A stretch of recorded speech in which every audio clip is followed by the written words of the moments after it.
Welcome and thank you for coming to the 2019 Inaugural Hall of Fame induction ceremony here at the County College of Morris. This is a wonderful event. We're very excited to see you all here, and thank you all for coming, and congratulations to all the honorees. My name is Jack Sullivan. I'm the athletic director here at the County College of Morris.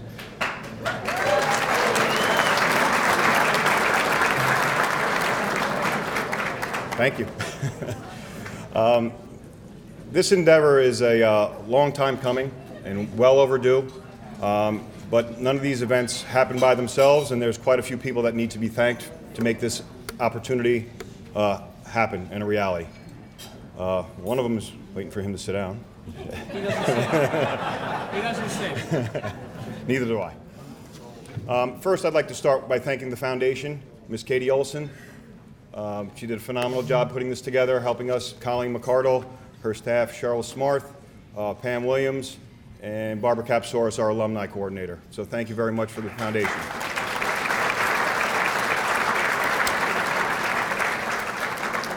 I'd like to thank my athletic department staff. I'm back left corner. They put baby in the corner. We have Miss Diane Davis, Crystal Hoffman, if you want to just wave. Brian Eberly, not here is Taylor Fox, and we have a host of coaches and also contributors for the athletic department that we invited here as guests. So thank you for the athletic department. We appreciate all your help.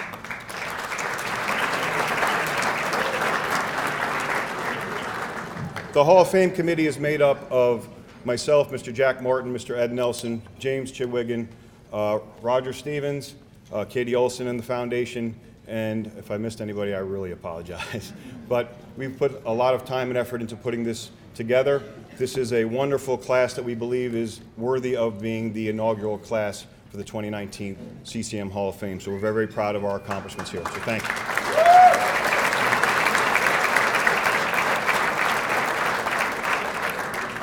I'd like to maybe give a little bit of accolades to our current athletic department and thank you all you student athletes and former student athletes and contributors for the groundwork that you laid for our current athletic department. We had a wonderful year, 2019. In the calendar year of 2019, we had 5 Garden State Athletic Conference championships, 4 Region 19 championships. We had 1 district championship. 2 teams went to nationals. Our golf team finished 5th in the country for the 2nd year in a row. So we have an outstanding run in 2019. So let's hear it for them.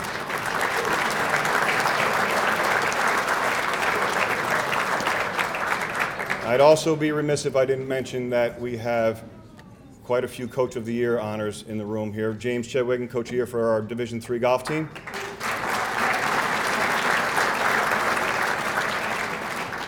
Division II baseball team, Brian Eberly, Coach of the Year.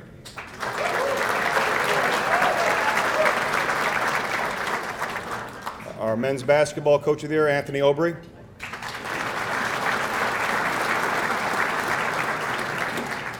And our current 400 eclipsing coach for our women's softball team and national tournament appearance for Mr. Greg Wardlow.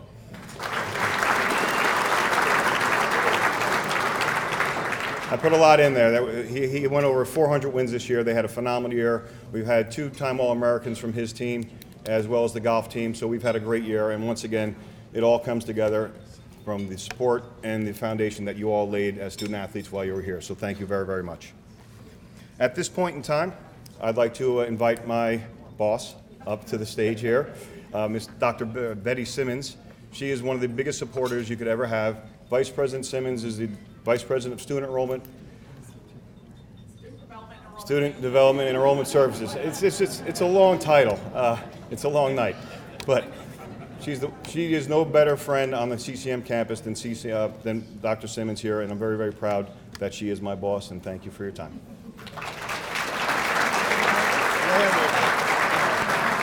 Thank you, Jack. Good evening, everyone, and welcome to County College of Morris. It is an absolute pleasure for us to have each and every one of you here with us this evening.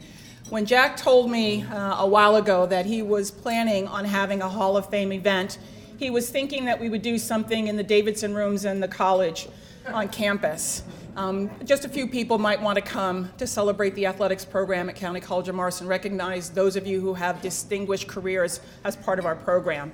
Never could we have imagined that we would have filled an absolutely beautiful room such as this with so many friends of the athletics program at County College of Mars. So I would like to thank each and every one of you for being with us this evening to celebrate our inaugural class. I have to tell you, this is a very special event for me, and I will share with you just a personal story as to why. 40 years ago, this institution took a chance on me. I get to look directly at the man who hired me 40 years ago, who we are honoring this evening, Mr. George Dragonetti. Thank you, George.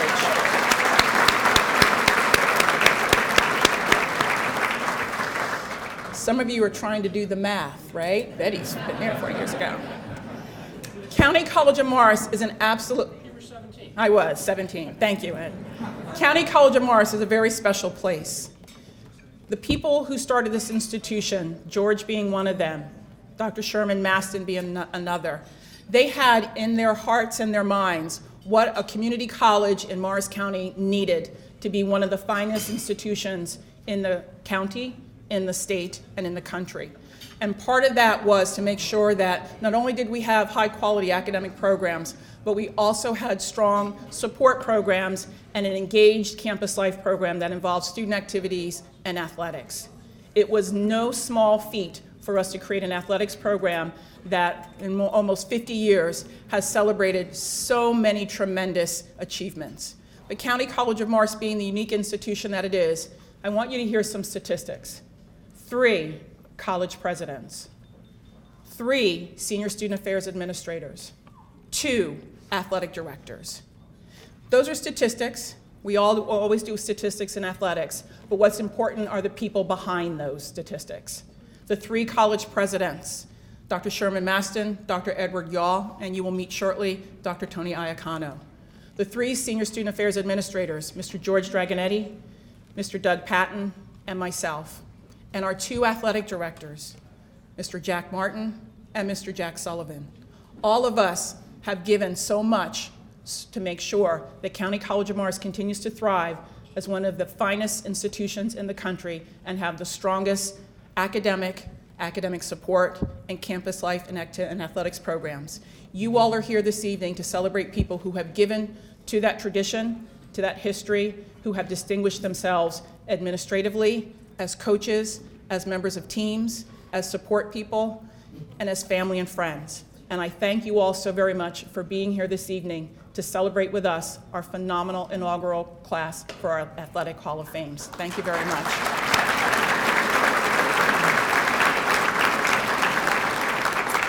At this time, it gives me great pleasure to introduce to you the president of County College of Mars, Mr. Tony Iacano.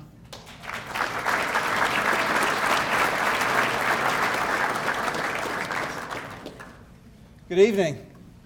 What an honor and a joy to be here this evening and to have a chance to talk with you for a moment. Katie had said briefly, Tony, because she knows I'll do 40 minutes on hello, so I will try to be brief. And let me start with some thank yous, though.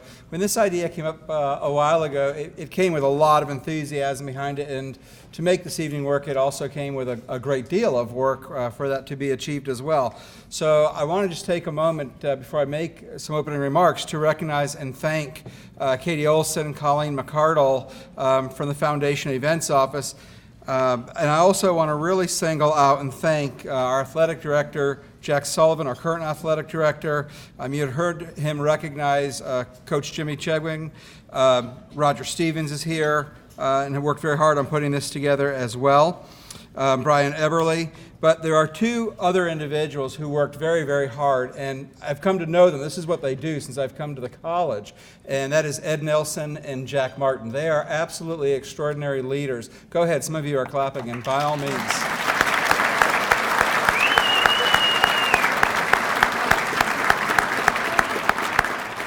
I met Jack a few months after arriving. It was in the winter and at a basketball game, and he was nice enough to come over and introduce himself. And we have a mutual friend who I used to work with in Florida. Ed, I've never verified, but one of the very first phone calls I got when I moved into my office was from an individual who claimed to have close ties to a hockey team and wanted to talk to me about that as a first point of order. I don't know if that was Ed, but it was somebody with Ed's spirit, and Ed has talked to me many times about the importance of our hockey team as well. County College of Morris has such a rich history of athletics, and I applaud our founders, Jack being one of those, and Dr. Maston and the work that came afterward, for recognizing great colleges really involve an entire ecosystem to support our students, to really support our community. And athletics are such a vital part of all of that. And they need infrastructure around them as well. So shortly after coming also, and understanding the story of how CCM came to be as successful as it is, and our students continuously, decade after decade, to be so successful, I had an opportunity to meet some others, one of which is Mr. Joe Nazaro, who just is tirelessly working on behalf of the college and the community, just seemingly every day. He's remarkable. We walk around and we say a lot of times that was started by Joe, that was started by Joe. So we live very much in the world he created. And also shortly after arriving, I spent a pretty good amount of time in our archives trying to learn more about and understand the college, and came across a lot of really great papers. And of course, if you've seen a play, a musical production, one of our dance concerts, what have you, then you've been in the Dragonetti Auditorium. So for me, it is a really special privilege and an honor to meet the Dragonettis this evening. And thank you again for making the trip all the way down from Maine. That just means an enormous amount to us. Thank you.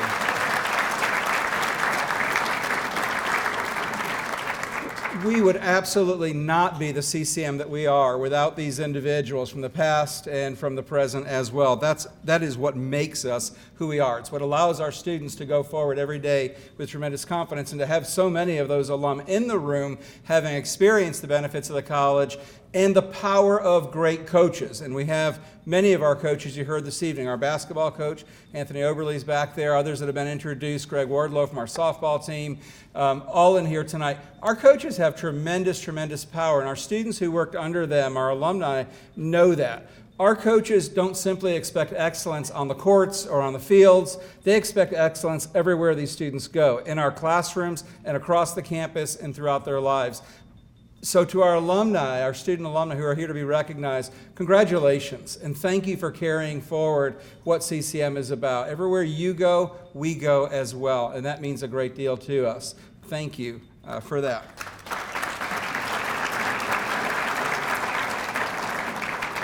And rounding out a big part of what it takes, it's great to have a community that really continues to support our college year after year after year. We do have two of our trustees with us this evening. One is Dr. Barbara Hadzema from our executive board. And the other is Mr. Jeff Advocate, also from our executive board. They are overwhelming cheerleaders and work unbelievably hard to help us every day at our college so that we can do the very important work that we've been entrusted to do.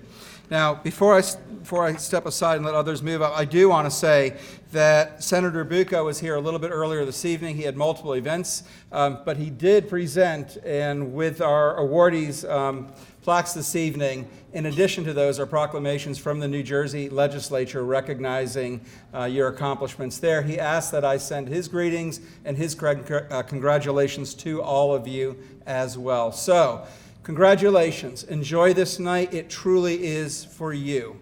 Thank you so much.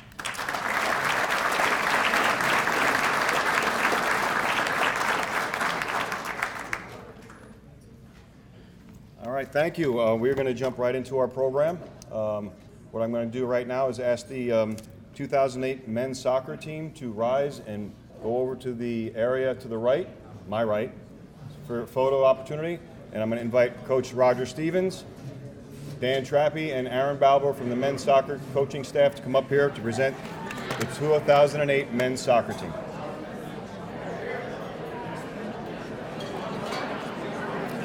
While they're taking their pictures over there, I'm going to get started. So for the coaches in the room, if any of you are looking to increase the number of players on your team, the only thing you really have to do is tag it to the Merrill family. We had three of the Merrill brothers all played for us, 2 were All-Americans. One led us to the third place finish in the national tournament. So with the Merrills in the back, please stand up, Mr. Merrill. Wave out.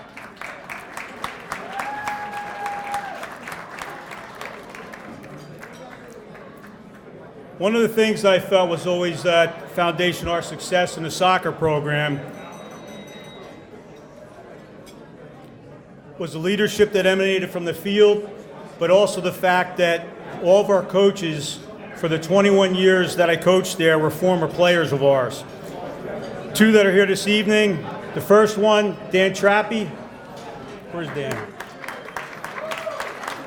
Dan we used to nickname Shamu, but when you put Dan between the pipes and that whistle blew, you couldn't find a better competitor. Dan's second year in the season, he had a goals against average that led the country with only 6 goals in an entire season, which is phenomenal when you consider a 22-game season in soccer. Dan was also a first-team All-Region player and first-team All-Conference. He's currently the head coach up in Sparta. Aaron Balber coached with me for a good 6 or 7 years. Aaron was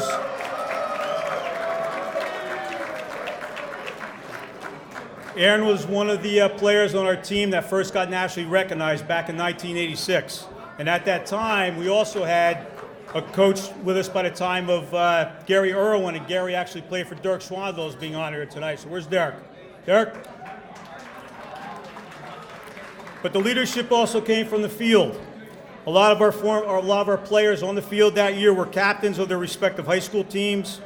Captains for that year for us, we had John Weber, Chris Robinson, and Dave Merrill, but we also included game captains each time, and Raph would step in, Matt Buren would step in, and a number of other players.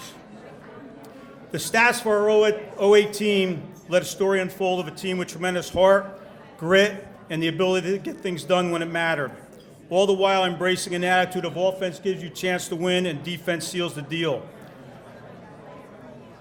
It was a team that where practices were often tougher than their games. Fights were not uncommon, but they were the type of players that you wanted, the type of kids you would pick if you were in your backyard to play on your team with no fouls, no refs, just playing to win. The 08 team lost the game early in the season, but at that time we could see that they were going to be a special program. All right, it was the start of an unheralded, unbeaten streak that would last 4 years and 33 consecutive games lasting from September 11th, 2008, all the way through to October 16th, 2011.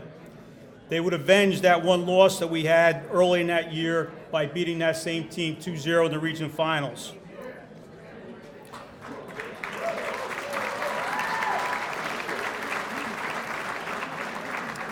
In soccer, you build from the back, and we probably had the best back-of-the-team players that you could find.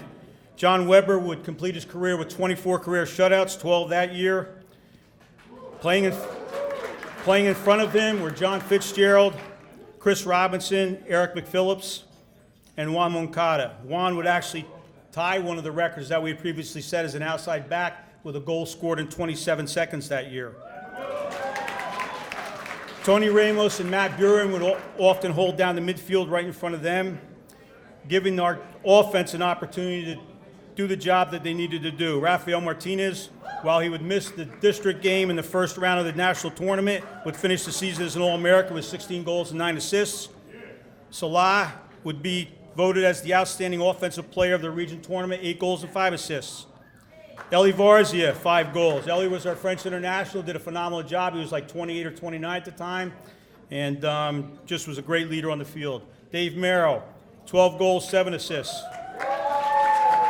Matt Buren, 1 goal, 6 assists. Jeff Jimenez, 4 and 11. Tony Ramos, 1 and 5. And the opportunity that they had to get forward was a reflection of what we had in the back.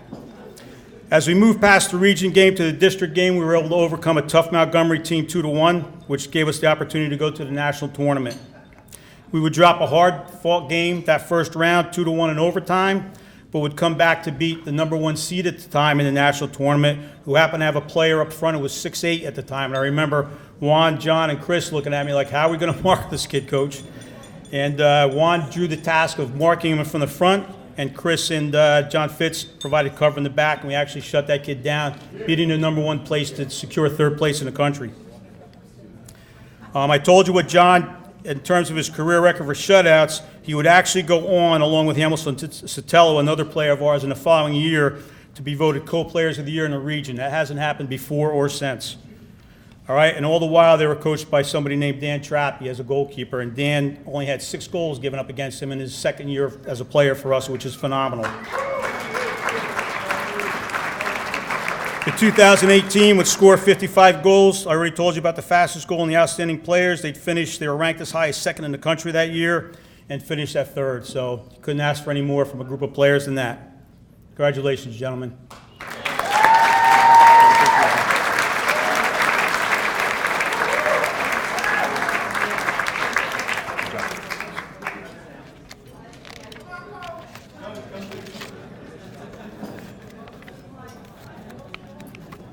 Well, thank you very much for your attention here. Maybe instead of just diving in, I should just give you an idea of how the program is going to be operated this evening. What we're going to be doing is taking care of the men's soccer team, then we're going to be doing the 85 baseball team, and then honoring Coach Nattarelli. After that, we'll be breaking for dinner. Then we're going to start our program back up. We're going to go the first 4 inductees, have another break with a video presentation. Thank you. And then we're going to have the last 4 inductees. So if you could kindly keep your side conversations to a minimum so we can get all these wonderful speeches in, I'd appreciate it, because we want to give everyone the due respect they deserve. So at this point in time, I'd like to have the 85 men's baseball team. Collect yourselves over here in the corner over there. Baseball team, please. And I'd like to ask Coach Lee Serres and Coach Dennis Morgan to come up to the podium. All right, folks. Being a former teacher at Morris Knowles, and also for a little bit, believe it or not, the county college here. I used to teach history here a little bit. I need your attention. So we can't learn without the attention. So I appreciate just focusing for a couple minutes as our guys get situated over there. Again, I'm Lee Serres. Was a coach of the 1985 team along with Dennis Morgan right here. Dennis handled the pitchers pretty much all the way, and we had some great success, obviously, in that year of 1985. It was a magical year. But I'm going to give a little statement here, and then I'm going to introduce the players. I don't have all the stats that Roger had for our guys, but we did pretty well. We finished 3rd in the Junior College World Series in 1985. And those of you that might be familiar with junior college sports today, there are 3 divisions, much like there is in the NCAA. Back then, there was only 1 division of junior college baseball, so if you were the final 10 teams in the country, that was it. And we finished 3rd in 1985, and we're fortunate to go back 2 years later and finish 3rd again in 1987. And these guys in 1985 really set the table, but I'll introduce them again in just a minute or two. But I just want to say it's great to see some of the older coaches and administrators from the county college, and it's great to mingle with some of the new ones, including Dr. Iacano, who comes from Indian River Community College, just had a great baseball program way back in the 80s, and to see Jack Sullivan, who I had the pleasure of coaching a little bit at FDU, and also Brian Eberly, good friend who's now the current head coach and doing a great job with the county college. His team's breaking all our records, so I don't know if I'm a friend too long, but he's done a great job here.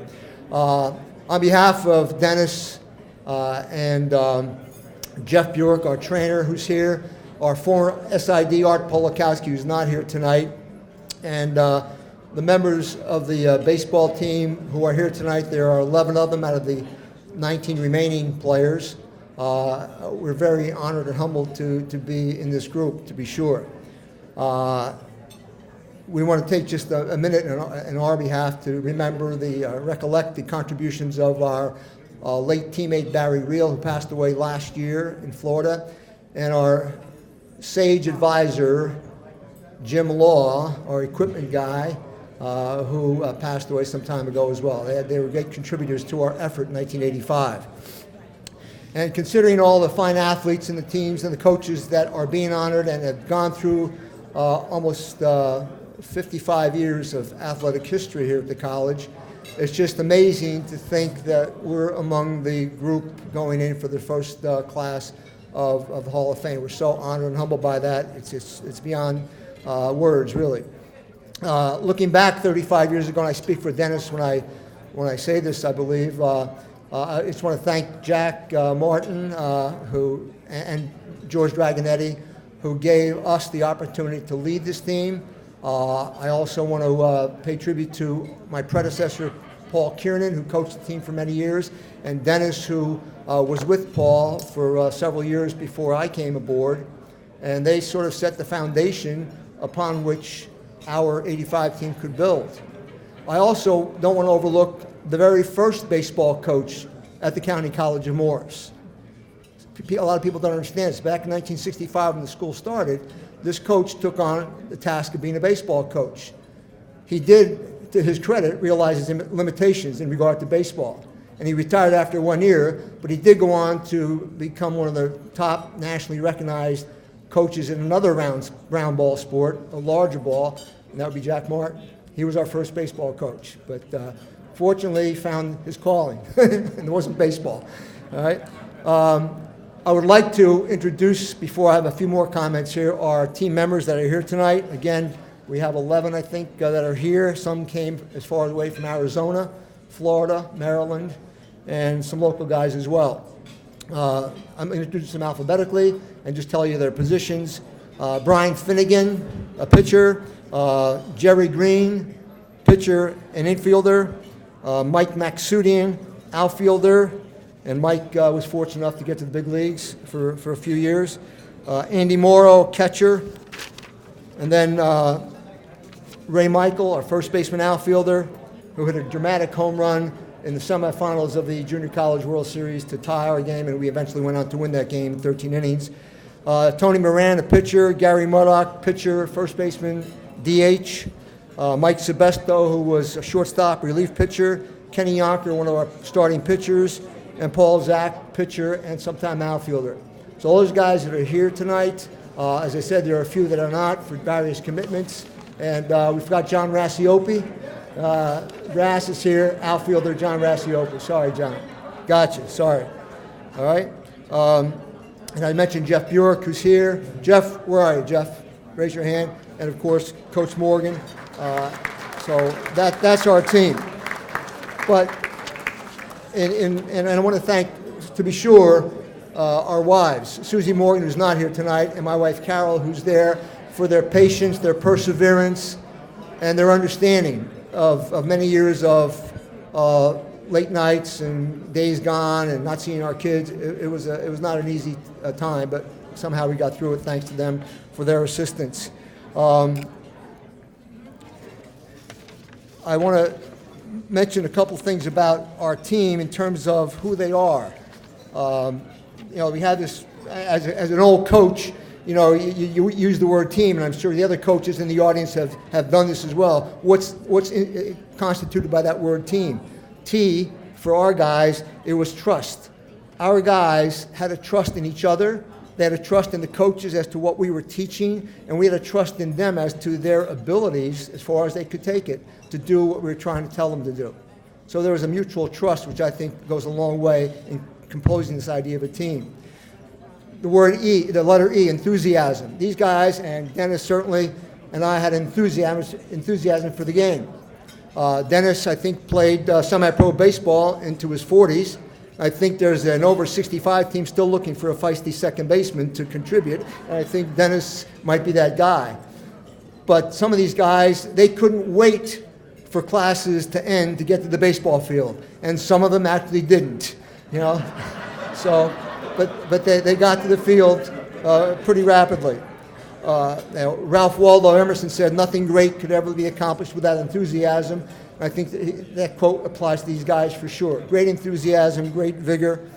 The letter A, accountability. They were accountable to each other. They were accountable to the coaches. Again, Dennis and I were part-time coaches. And these guys had to be ready to practice and to play when we got there. And they were accountable to themselves and to us in doing so. So without that, we as part-time coaches certainly couldn't have done all that had to be done. So credit to these guys and their accountability to each other. The M letter, meaningful commitment. These guys had a commitment to themselves, to the team, to the college, And to us as coaches, they were goal setters. They accomplished many of their goals, and they got us to the World Series. So that word team obviously combines in those letters, that acronym, to, to show the obvious results that took place by getting to the Junior College World Series in 1985. And to get there, it was amazing. It was an amazing trek. And we had to play our first game in Grand Junction, Colorado. We had to play San Jacinto Junior College from Texas. And they had finished second the year before, and they had everybody back. And we had to play them. So that's another story. Last couple of comments here, if you'll bear with me. I think there's two key words that describe this team, and these words would be respect and vision. These guys had a tremendous respect, again, for our awareness of the game. Coach is very, very astute in the game. Pitching, certainly. Strong guy in pitching. Me, I felt that I was pretty strong in an offensive type of approach to the game, but they had a respect for what we had up here, and we had a great respect for what they, again, could carry forth on the field. And we also had a respect for these guys, and we still love them, and we still have a respect for them as people, not just players. They've gone on to accomplish themselves in other fields after leaving here, and maybe going on to a four-year school or getting into the business world, but we respected them as people first and players or performers second. And the players had a respect for one another. The starters for the backup guys for the starters. Not everybody played every inning. There was a core of guys that played. We had guys who were bullpen catchers and backup catchers. We had guys who were relief pitchers that pitched an inning here or there, but they contributed, and they had, I think, that respect for each other went a long way. We also had respect for and from the college community. We understood what the college was all about. These guys did what they had to do to get on the field and be eligible for baseball academically. And the college, I think, responded. They reciprocated, the college community, as we moved along in 1985, to give great support to the team as we moved on through the tournaments and into Grand Junction, Colorado. And, I think we portrayed a favorable image of the college in doing so. Respect in terms of the local community and adjacent communities. We had guys from several counties playing for us, but at any one time, and listen to this, at any one time, we put a team of 10 players on the field, including the DH. 7 of the players, the 10 players, could be from one community in Morris County, as Parsippany, 2 high schools. So at one time, at any time, 7 of the 10 players could come from one community. So I think the family, the friends from these communities gave these kids a lot of respect, and in turn, we respected our community and what the people were all about. The ultimate respect is this, from your competitors. Now, some of you know, for the last 14 years, I've been a professional baseball scout for the Cincinnati Reds. And the guy who hired me is Chris Buckley, who went to the county college in 1979 and 80. He was the scouting director for the Reds until last year. He hired me. So there's another connection. But in my duties as a scout, it was 2010, I was up in Cape Cod League scouting, and a bunch of scouts introduced themselves, and they introduced a player coming in from Texas. He's going to come in to pitch. And one of these guys says, I used to pitch in Texas. I says, what's your name again? He says, Steve Bowden. He says, you won't believe this. I was the coach of County College of Morris. He stopped me right there. He says, I never got hit like that in my life. This kid was 15-0 in the tournament, coming into the tournament in Grand Junction. We knocked him out in the 6th inning. He said, I never got hit like that in my life. You guys had a tremendous team. He says, I wasn't a tremendous coach, but the team was great. Then it was a few years before that, actually, I was working in a baseball service, Joe Waddick baseball recruiting service nationwide.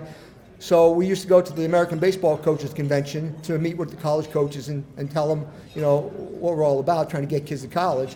But at that convention, there was a speaker whose team, Rice University, had won the national championship the previous year, and he was speaking. We get on the elevator together, and he said, congratulations, coach. You probably don't remember me. He said, County College of Morris. He was Wayne Graham, who was the coach of San Jacinto. They won 5 out of 6 junior college championships, and he was voted the junior college coach of the century. And he was coaching at Rice at that time, Division I. So he remembered the County College of Morris, the team, not me, not Dennis, but the team, these guys. So, tremendous respect. The last thing I have real quick, I know Jack's pressing me for time, I understand, but I got to get this out.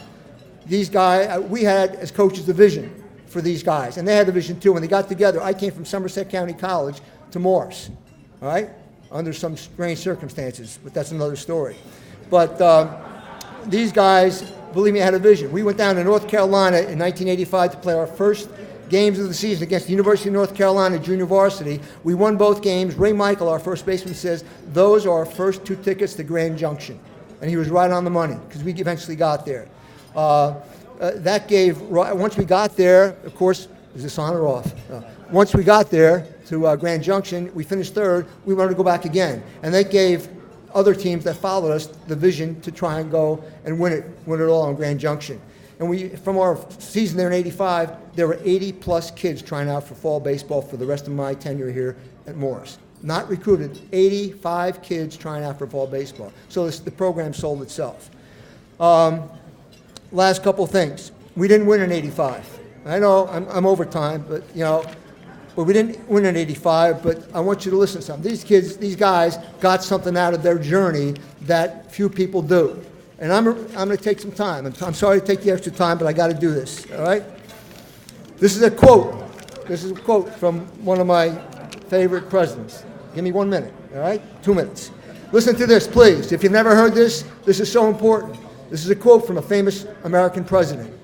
It is not the critic who counts, not the man who points out how the strong man stumbles or where the doer of deeds could have done them better. The credit belongs to the man who is actually in the arena, whose face is marred by dust and sweat and blood, who strives valiantly, who errs and comes up short again and again, because there is no effort without error and shortcoming, but who does actually strive to do the deeds, who knows the great enthusiasm, the great devotions, who spends himself in a worthy cause, who at the best knows in the end the triumph of high achievement, and who at the worst, if he fails, at least fails while daring greatly, so that his place shall never be with those cold and timid souls who know neither victory nor defeat. That was Teddy Roosevelt.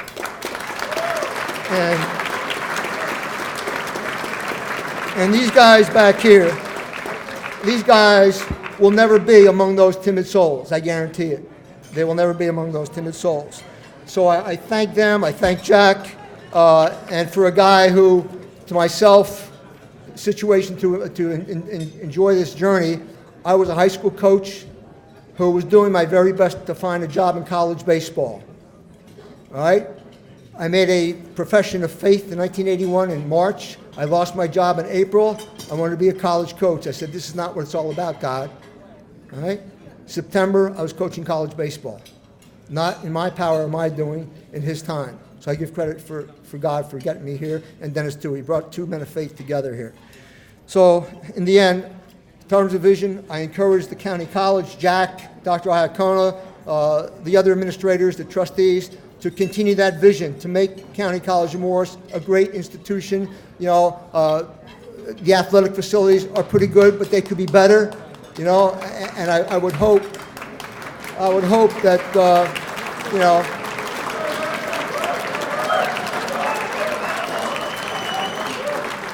I would hope that we as a baseball guy, I'd like to see that field turfed one day.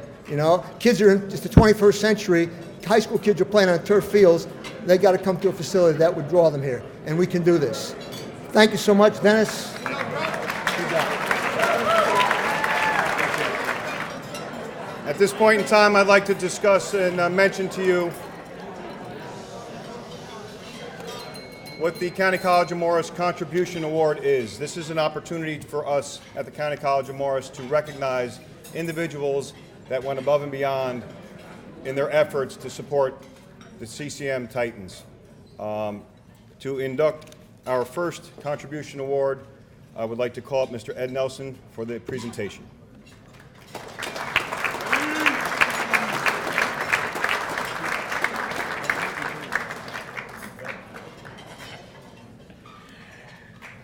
Lee, I was just warned.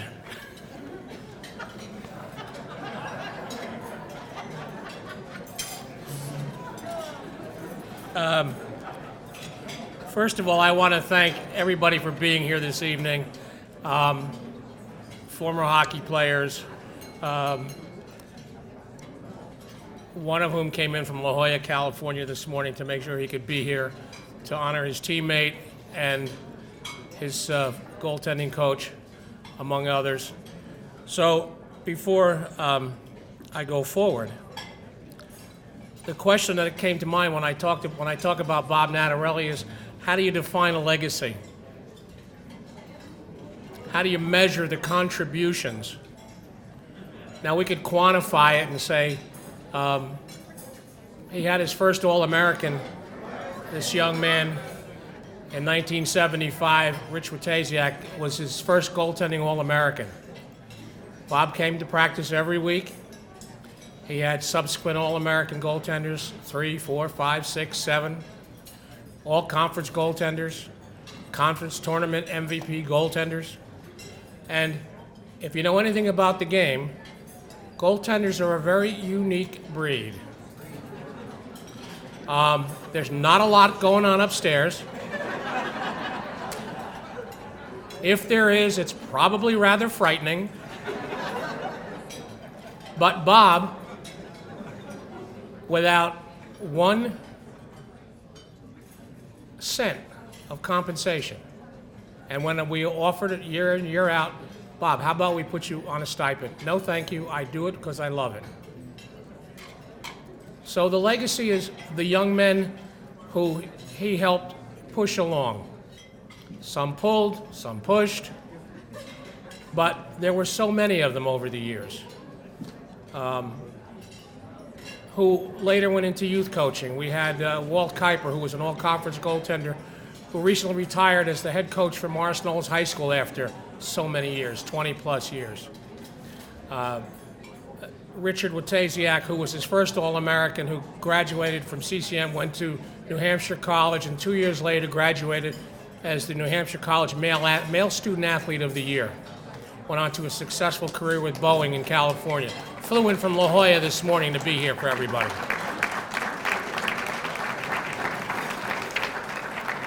So with these footsteps, what did Bob leave behind? A few years ago, I was invited to speak at a playground in Lake Telemark, not too far from number 3 Leif Erikson Drive, that Bob called home in between refereeing and coaching assignments.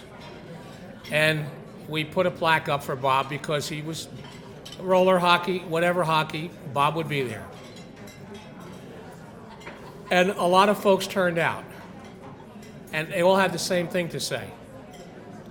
And I think it's probably from Blazing Saddles, when the actress whose name escapes me said, "What a nice guy." Bob was a nice guy. He was a gentleman. He was a mentor to so many people, and to me, he was a friend. Somebody I looked up to, somebody I could bounce ideas off of, and he was measured in his responses. And for all the years that he coached with me, he only lost that sense of measure and decorum one time. He came down from the skybox where he was shotting charts and taking notes, and he said, "Coach, I'm going in. They need to get their asses kicked." And it was the only time he ever did it, and it worked. So I'm very pleased and proud to have Bob's wife Elaine, his daughters Lisa and Beth, to come here and receive this plaque in honoring him in our charter class of our Sports Hall of Fame at the County College of Morris. I can't think of a better recipient. Girls, come on up.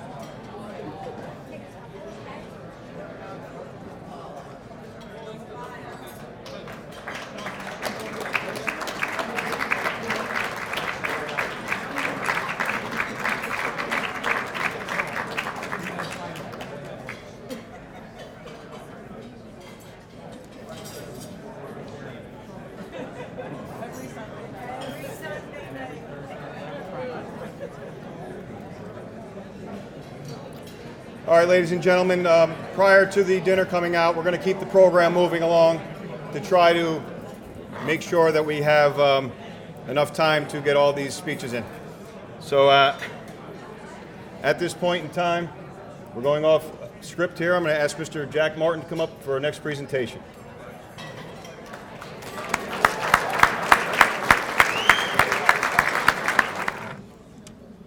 Welcome, CCM alumni.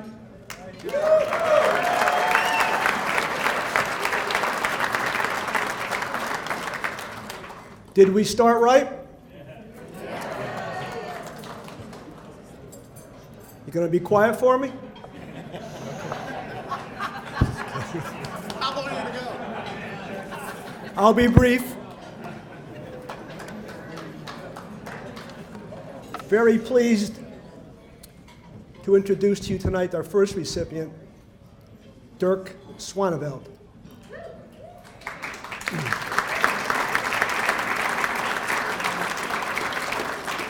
Dirk played soccer for us in 1974.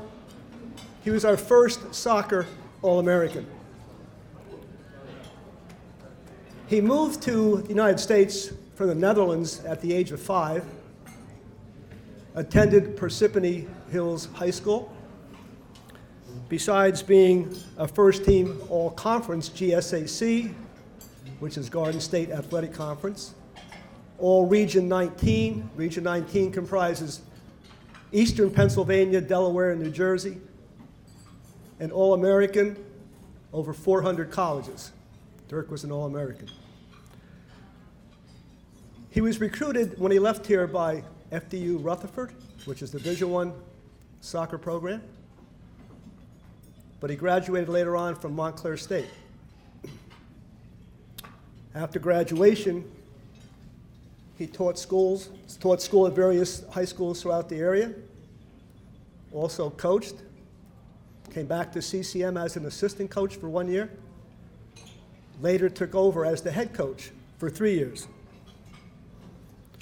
He's held various administrative positions along the way,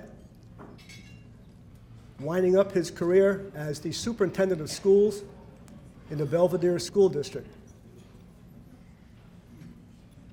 He was a pleasure to watch play.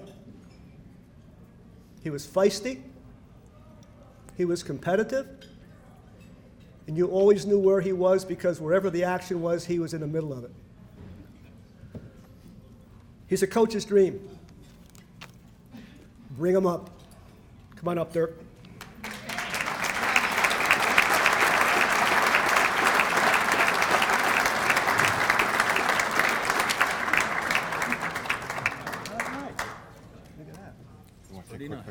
Quick picture.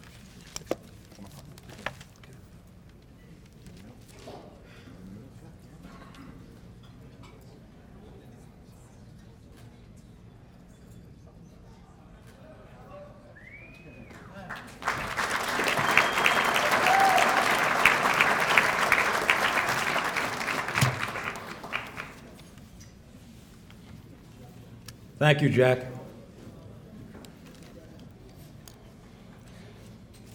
Are you kidding me? This is like an Academy Award. I get to be with my family, with my friends, guys I haven't seen. Clarence I haven't seen in 45 years. You're sitting behind me, but Ed Higdon, these guys were all-stars. It's been 45 years. It's amazing. I want to approach this from a little bit different angle than everyone else. Congratulations, number one, to all the other honorees. I want to thank my family. Obviously, I have to thank my wife, who I met on the soccer field while I was coaching about 30-something years ago. So that was a good thing.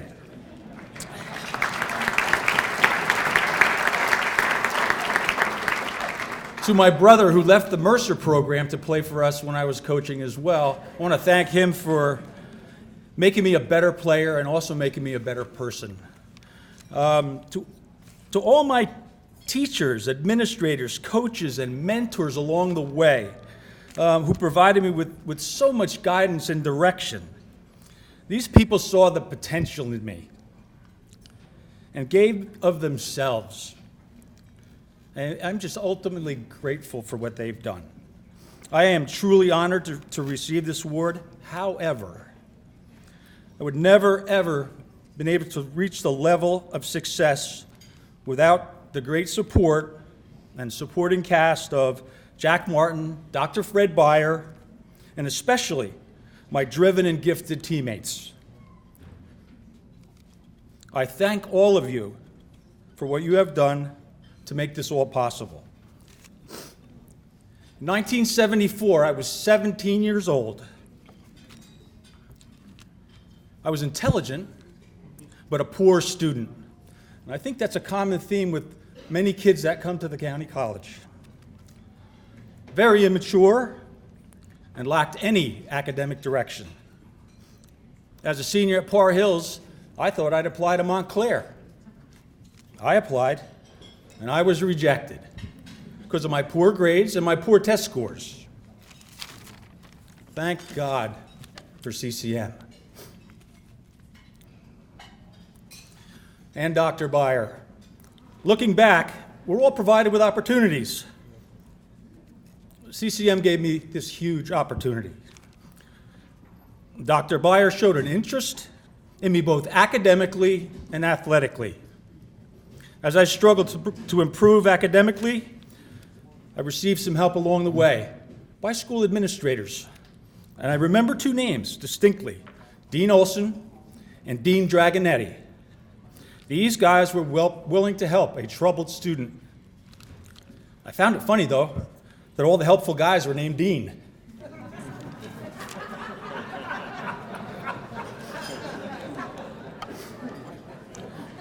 Here are the opportunity that CCM have given me, and I actually read your mission statement and your value statement the other day, and it still holds true, I'm sure. We had a solid competitive soccer program, an open enrollment, which is a wonderful thing for guys like us. The opportunity to become successful.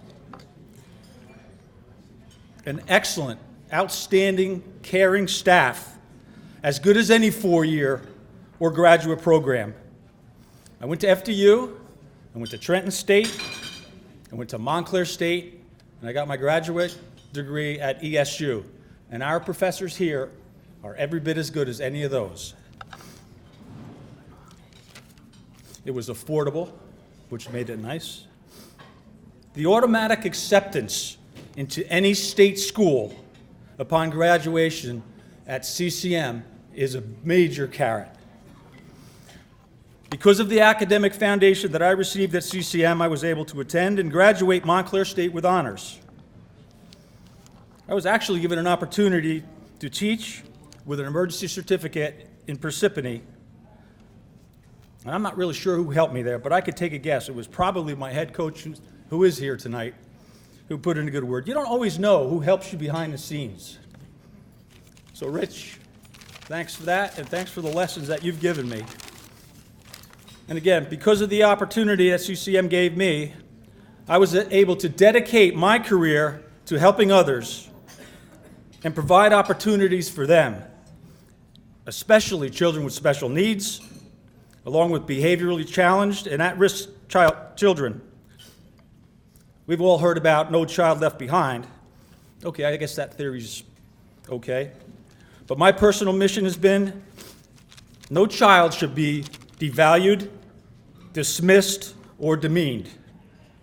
And everyone will be provided opportunities and given the ability to make good choices.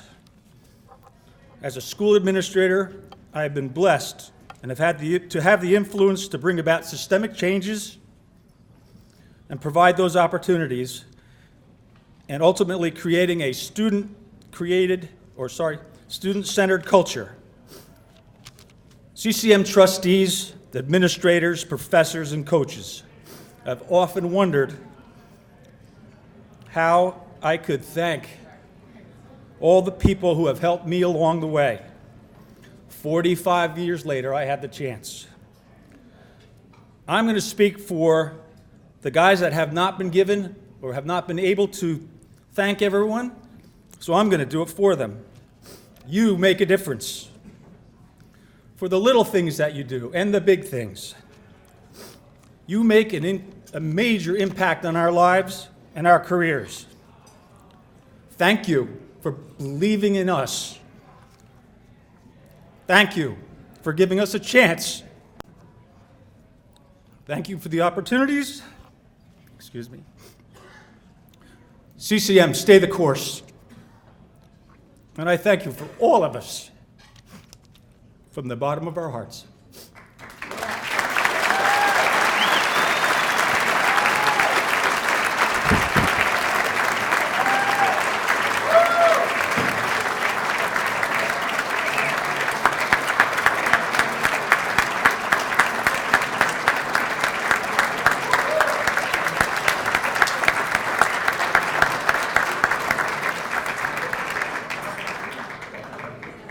That was wonderful. Thank you. Our next inductee, we're going to keep moving right along, is a young woman who happened to be here while I was working at the institution, so I'm very, very happy to see her going in. And at this point in time, I would like to have our high school coach, Miss Allison Preston, come up for the induction of Miss Rebecca Caruso Williams.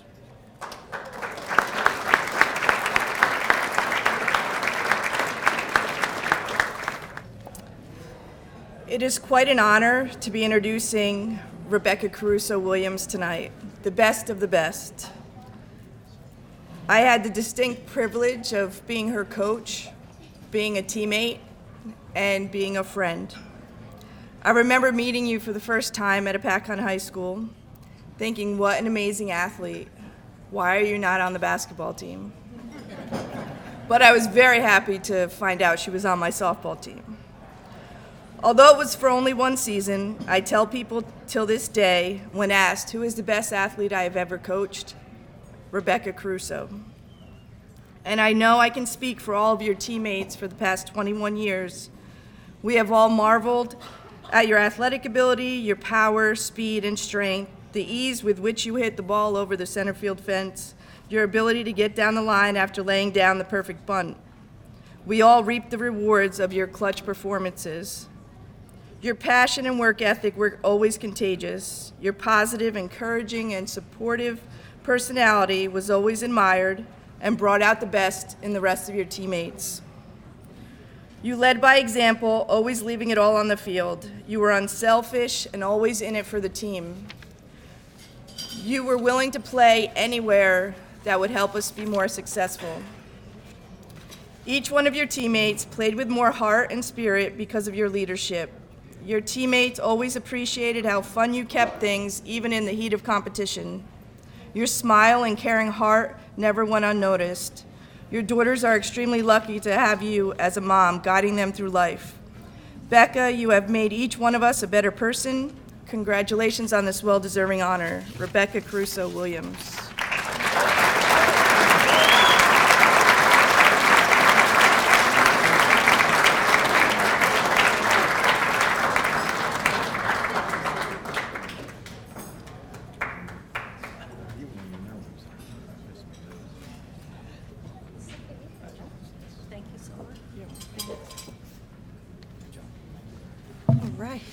Let me unfold my speech here. Thank you so much for this honor. Thank you to Allison Preston, forever my coach. I believe I stated in a letter that I wrote to you at the end of the single season with you as my high school softball coach. You were truly an integral part of influencing both my love of softball and of being an athlete. I'm sure there are many athletes that you have coached in the last 21 years since who would agree with me. Thank you to Jack Sullivan. Oh, thank you. Thank you, Jack Sullivan. To Jim Chegwidden, Chegs, as I knew him, for all of your support both back then off the field and for recommending me for this honor tonight. A big thank you to the rest of the Hall of Fame committee, the foundation. Thank you to my fellow inductees for joining me tonight. Thank you to my parents, Judy, my mom, for always instilling in me to try my best and also have fun while playing. And thank you to my husband, Lorenzo, a fellow Titan alumni. Lorenzo and I first met at CCM during our very first class at our very first semester, Mr. Gessel's class. I believe there are a few chance exchanges, including me looking back from my nerdy seat in the front row to him waking himself up quite abruptly in the back row. Me quite athletically sidestepping out of the way of him opening the bathroom door in Cohen Hall, almost hitting me. More officially, it was after taking Mr. Gessel's class final that a friend and I went into the cafe for a coffee. I was surprised to learn it had been paid for. I looked around surprised, and I saw Lorenzo looking back at me smiling. After that, I walked over to him, and we've talked just about every day since. Years later, 2007 to be exact, he proposed to me outside of the Student Center at CCM while on a weekend walk around campus with our yellow lab puppy, Jack. Needless to say, the same now 13-year-old lab puppy, and a couple kids later, CCM still holds a very special place in both of our hearts.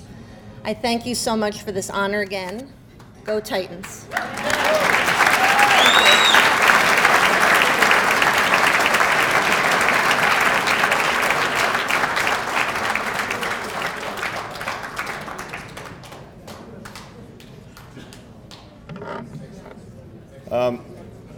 You may have read it in the program, but this young lady was an academic and athletic All-American, and it's one of the first that CCM's ever had in a female athlete. So I think it deserves a round of applause for that accomplishment.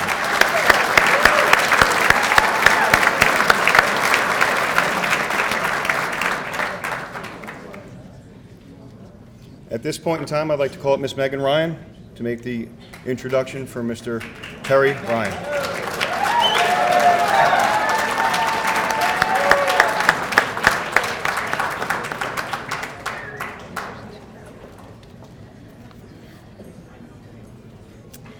Hello, my name is Megan Ryan, and I'm here to talk a few minutes about my favorite topic, my father, Terry Ryan. First and foremost, I want to thank everyone at the County College of Morris, especially Coach Martin, for making this night possible and for honoring my dad in such a special way tonight. My family's honored to be here with all of you celebrating CCM's finest. Born and raised in Elizabeth, New Jersey, my dad loved everything a true New Jerseyan loved. Taylor Ham, Bruce Springsteen, being Irish but pretending to be Italian, and most importantly, family. He grew up with two younger sisters, Colleen and Laura, a younger brother, Kevin, and two hardworking parents, Ruth and Jimmy. Growing up in close quarters, something that always unified them was competition. From an early age, my dad was always very passionate about playing sports. His dad, a professional boxer in the late 40s, passed on his fighting spirit onto my dad. Rather than the boxing ring, my dad took to the basketball court, following in his Uncle Billy Pepper Dooley's footsteps. As a basketball all-star, Pepper took my dad under his wing and showed him the ropes. Not letting his 5'7" frame deter him, my dad became a very skilled point guard. He was constantly in the paper for his high school stats, and despite his stature, the local beat reporters couldn't help but laud my dad for his talents on the hardwood. He went on to play basketball at the County College of Morris under the tutelage of Coach Jack Martin. Some of my dad's fondest memories of his life came during the years he played basketball at CCM. My grandma used to be CCM's basketball team's #1 fan, with almost perfect attendance throughout the season. The more and more she came to the games, the more and more she took to liking to Coach Martin. She would watch adoringly from the stands as he passionately rallied his team, and she noticed he would often take my dad aside throughout the game to talk to him. One day after a particularly tough game, she said to my dad, "That Coach Martin is such a nice guy. How nice of him to pull you aside at games to talk to you one-on-one."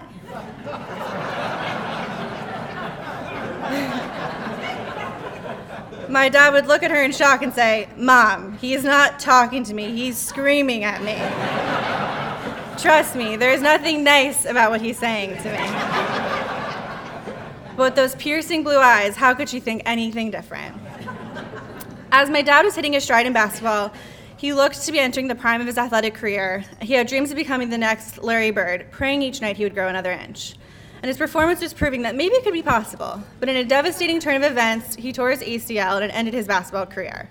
Everything changed in an instant from him. Suddenly, his plan A of becoming Larry Bird Jr. was out the window, and he was left to figure out his plan B. As a result of his injury, my dad decided to further his education and went on to attend Keene University, where he studied psychology. During that time, he found a job through his uncle driving trucks for a company called Pepsi Cola. Little did he know when he got into that Pepsi truck, he'd become a Pepsi man for life. This marked the beginning of an illustrious 30-year career for my dad. From driving trucks to pouring syrup in Pepsi cans, little by little he moved further and further up the ladder until he became the executive vice president of sales at the company. He truly lived out the American dream. By the time he retired, he was considered a Pepsi legend throughout the nation. Indra Nooyi, the former CEO of Pepsi, even had his bobblehead on her desk. For the people he worked with, he was an inspiration. For some, he gave them the start of their careers, imparted important life lessons, and cracked lots of jokes at their expense. No matter what my dad put his mind to, he always gave it 110% and was always driven and motivated by the work that he did. In fact, he was so passionate about Pepsi products that they became a way of life in our house. Growing up, I thought it was common knowledge instilled at birth to know which soda was a Pepsi product and which soda was a C product. When my dad brought home unlabeled soda cans with unreleased soda flavors for our family, some would call it a special occasion. We called it Friday. And every year, the real best part of the Super Bowl Sunday happened 2 weeks before when we got a sneak peek of the newest Pepsi Super Bowl commercial, hot off the presses, and onto VHS tape my dad held in his hand. To this day, I'll defend Pepsi no matter what, and to any waiters out there, no, Coke is not okay. As much as my dad gave to Pepsi, the world of Pepsi gave more back to him. He found his closest and dearest friends through the Pepsi family. My dad would always reflect on how lucky he was to have met Bill Wilson so early in his career at Pepsi. Being a first-hand witness and hearing legendary stories about the two of them, they had a once-in-a-lifetime friendship.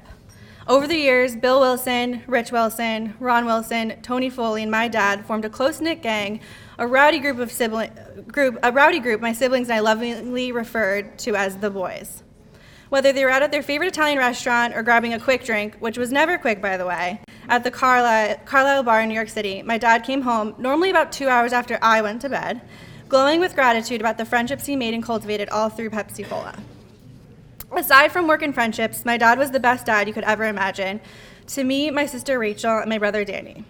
He was always our number one supporter, never missing one of our sporting events or performances, and was always ready to debrief right after each game or show.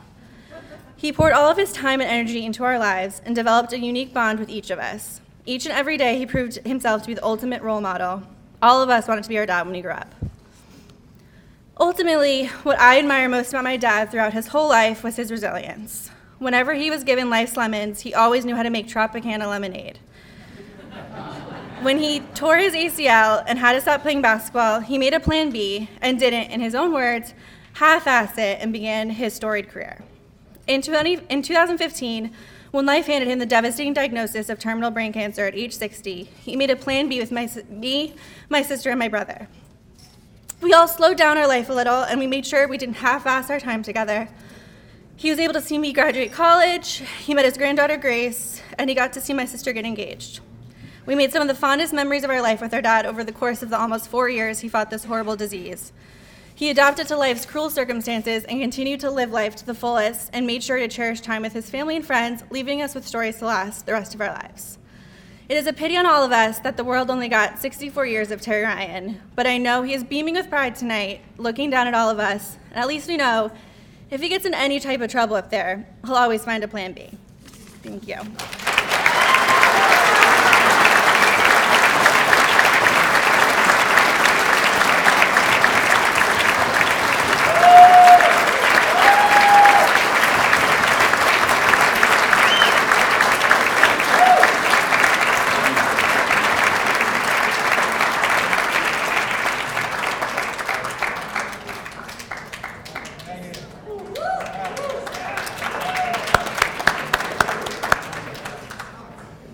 I'd like to bring up Mr. Jack Martin once again for our next presentation. Wearing him out tonight.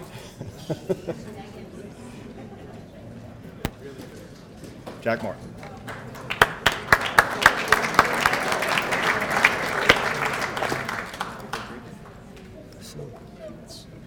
You're going to get tired of seeing me pretty soon. I got my 10,000 steps in, though, today, which is good.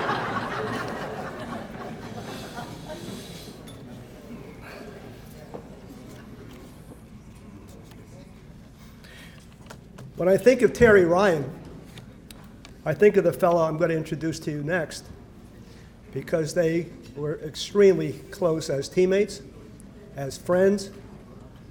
They gave me great pleasure to coach them, and I just want to introduce to you Clarence White.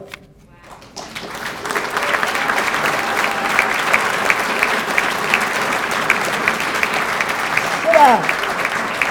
Sit down.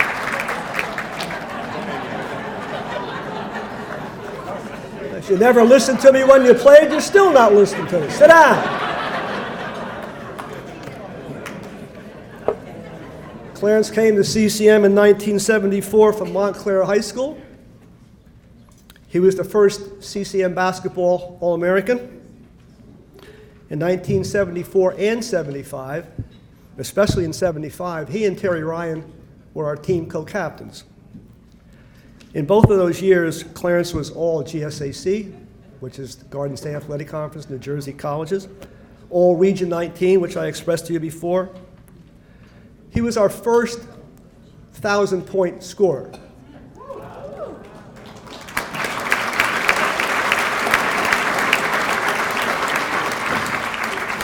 There's only 4 of those people that are presently on our statistical board, so he's one of 4 only.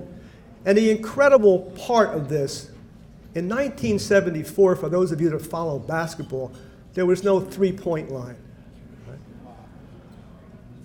And that's where he scored from. He set records with 547 rebounds in his 2 years, which is still number 1. He had 1,037 career points, which is number 3. Single season points, 603. Just a pleasure to coach. We've become closer the last couple of years, getting together, reconnecting. He and Terry Ryan were truly great teammates, good friends. He enlisted in the Air Force, was scheduled to go to, he thought, Alabama. He looked at the sheet and said where you're going to be assigned. He saw the AL there and went back and told his friends that he was going to Alabama. Wound up in Alaska.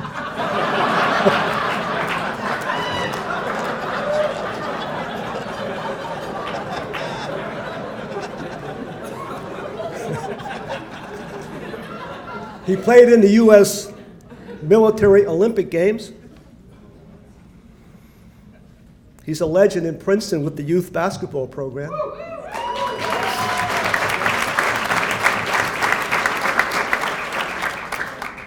He's a member of the Princeton High School faculty. He's assistant women's coach.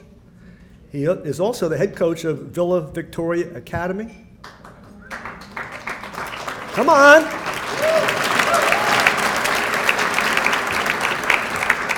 Someone asked me to describe Clarence White, and I said, that's simple. He was as smooth as silk. Let's go.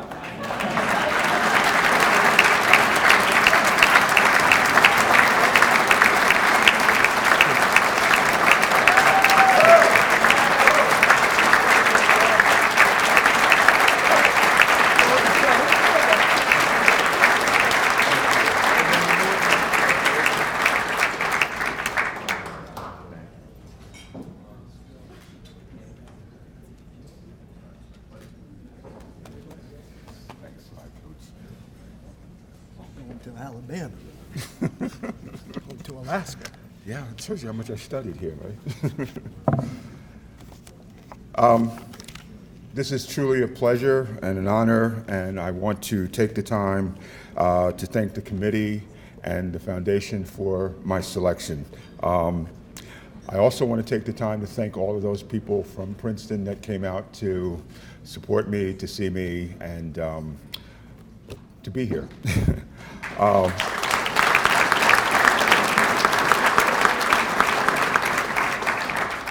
This is about gratitude and thanks, and like I said, I give gratitude to the and thanks to the committee, as I said. I also want to acknowledge the following people that came to see me. My daughter Chelsea, who came late, so Coach Martin, my son-in-law Rich, and I believe my grandson Cairo is here.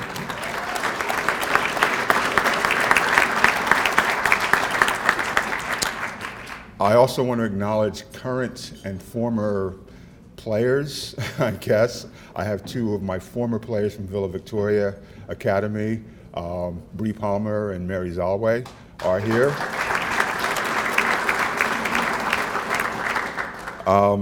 And my current youth team of Pain in the Butt girls, Francesca, Ava, Nadia, Addie, and you. Stand up.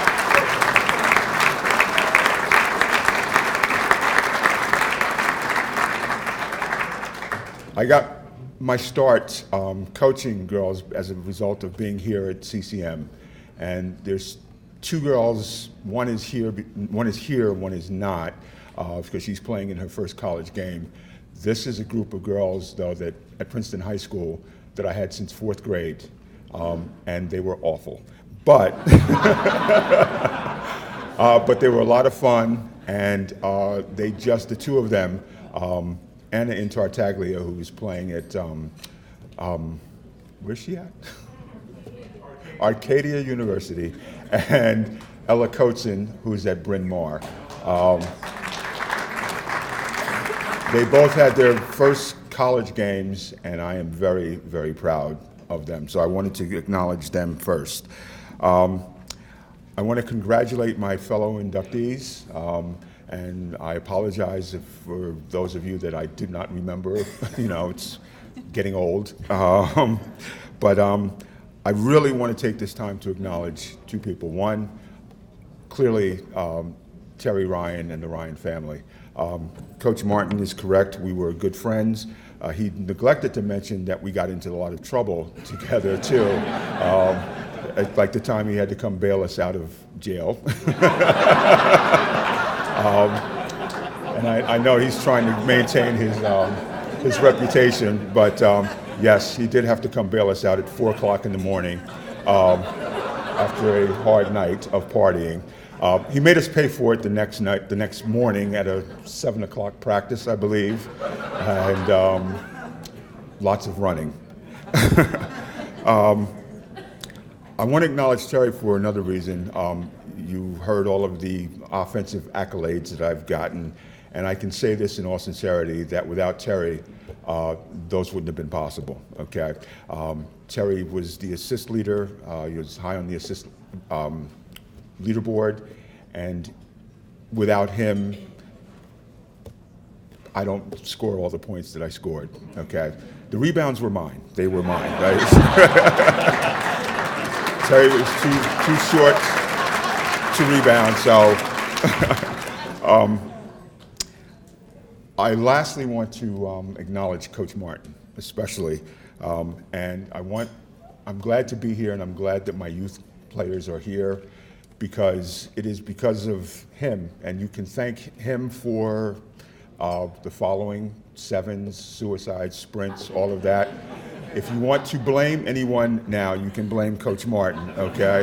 Because I learned a lot from him, and a lot of what I learned from him was structure, organization, discipline, which I was not when I got here. But I learned that, and I'm passing it now on to my youth teams. All right. One of the best things, though, that happens is the girls are coming back, and I do have some male players as well, but they're not here. But what I love is some of the girls that have gone on and are playing college ball for the first time are acknowledging that the stuff that they learned from me, which I passed on to them from Coach Martin, is helping them.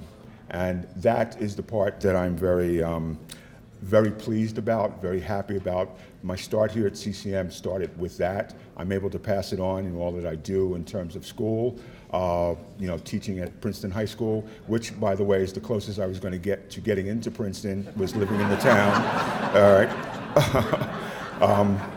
But again, very grateful for this honor, very grateful to all of you that showed up today, and thank you so much again.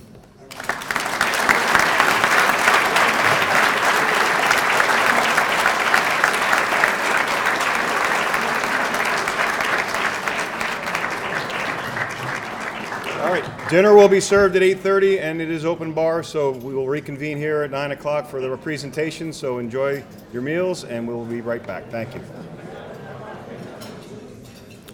The guy I'm going to introduce to you now came all the way from Maine. You got to give him your just attention. He was my former boss, too, so make sure you do that. I'm going to talk to you about George Dragonetti, who came to CCM in 1967 before we had a building up on the campus. His first office was on Route 10 in Hanover. He was hired by Dr. Sherman Maston, the first college president. His title was Dean of Students. And he was in charge of developing student programs, financial aid and placement, counseling, student activities, athletics, health services. Over the years, he's been a recipient of numerous awards and accolades richly deserved. He established a top-notch Student Personnel Services division at CCM, and he insisted that the college promote and encourage athletic programs. He was extremely involved in the overall planning of the college's facilities, especially including the HPE building, which of course houses a gymnasium, tennis courts, baseball field, the natatorium, the pool. He had his hands in all of that. Later in his career at CCM, he was promoted to the position of Vice President of Student Affairs. As part of his division, he always reminded us that our top priority at the college will always be our students. He had an open door policy. Somebody had to talk to him, especially students. He let them right in. If he couldn't see them right away, he'd bring them back as soon as he had an opening. He's a high energy guy, still is. Loved what he did. Attended many athletic contests. Competed in intramurals along with the students. Great tennis player. We should all be so fortunate to work with and for such a wonderful leader. Many of George's loyal staff are here tonight to honor him. I'm especially pleased and honored to present to you George Dragonetti.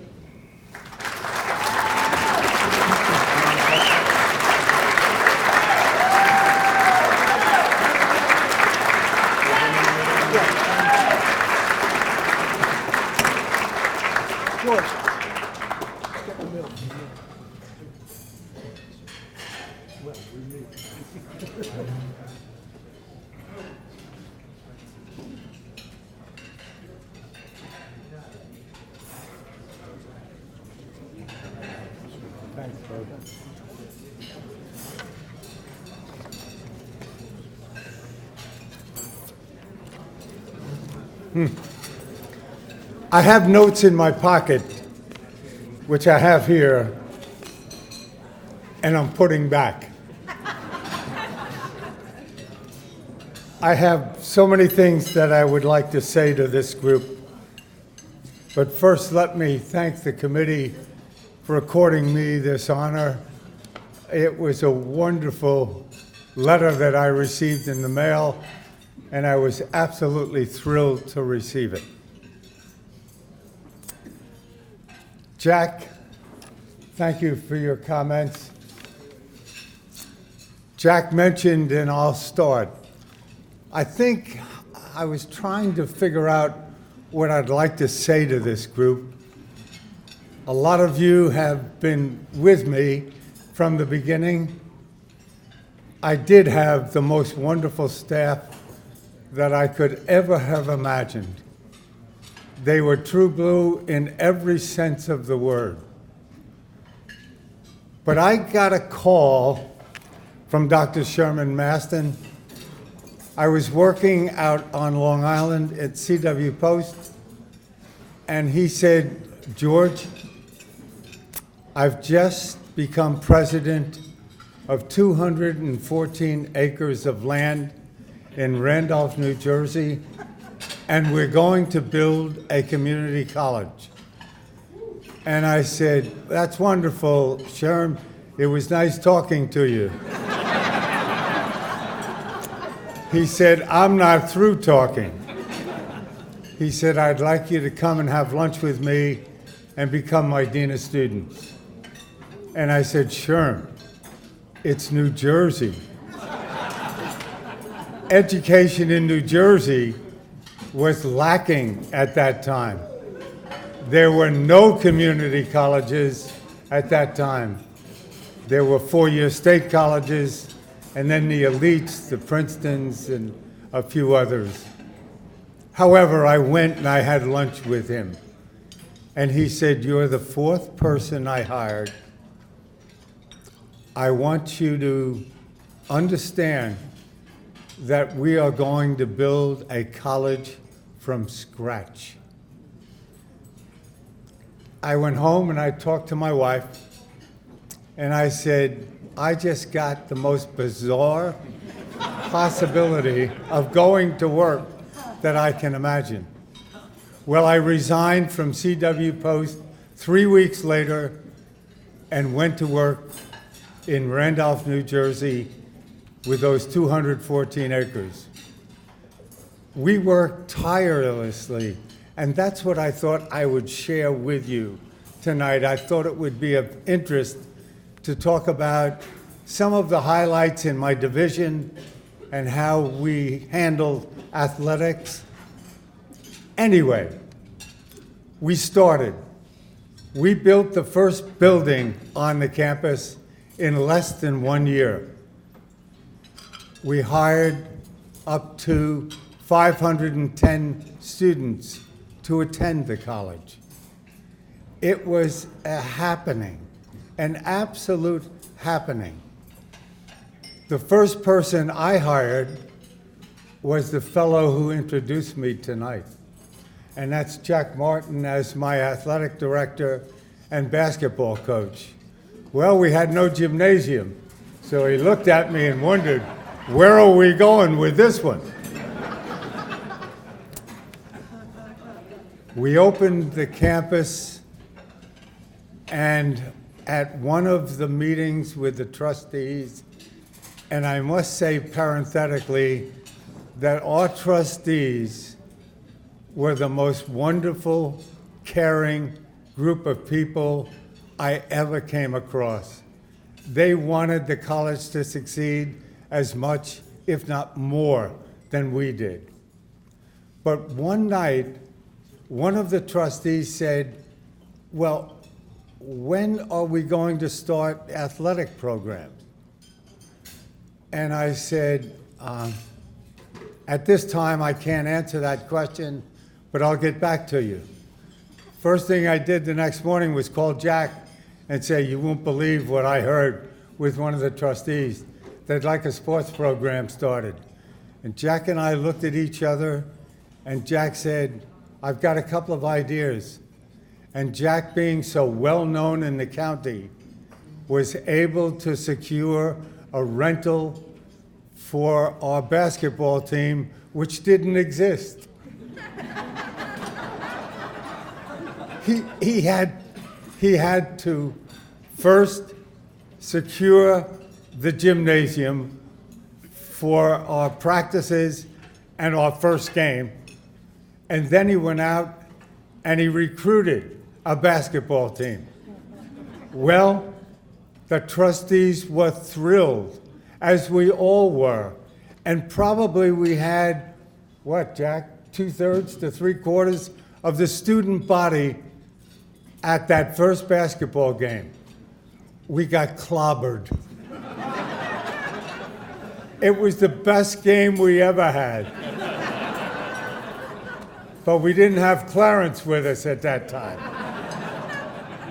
If we did, it would have been a different story. That was the beginning of a campus that grew like Topsy. We put one building up after another. We landed up with a quad that stands right now with the library, the academic science building, the student services building, and the gymnasium. And all of those buildings were under construction within the first couple of years. It was unbelievable how fast we grew. When we grew and our student population continued to grow, we had a number of situations that we had to deal with. First, we had no sports fields. So sports fields were then developed, one after the other. Soccer field, baseball field, tennis courts, and so on, soccer field. I have to tell you one humorous incident about soccer. One day I was in my office, and my secretary came in and said, Dean, the entire soccer team is outside and wants to talk to you. And I said, put them all in the conference room. I'll be in 2 minutes. I went in. They were all not smiling. They were very serious looking. And the captain of the soccer team stood up and he said, Dean Dragonetti, he said, I'm sorry that we had to come to this, but the soccer team will not be playing soccer for the college anymore unless some changes are made. And I said, you're going to have to fill me in. What are we talking about? He said, well, it's really got to do with our mothers as much as us. Our soccer field was filled with Canada geese.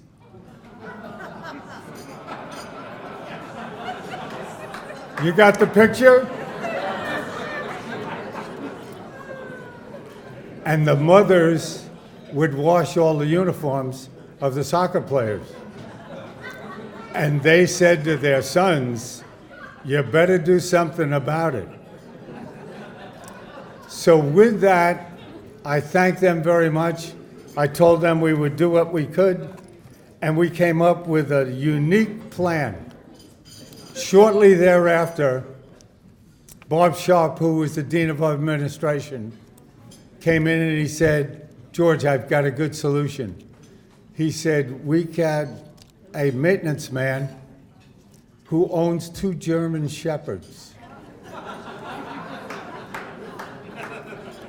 He said, I'm going to put them on 3/4 time if you approve, and those German Shepherds will be out on the field enjoying a little running with the geese. It happened beautifully. They were on 100-foot lines. The maintenance man was on 3/4 time, and within a short period of time, we had no geese.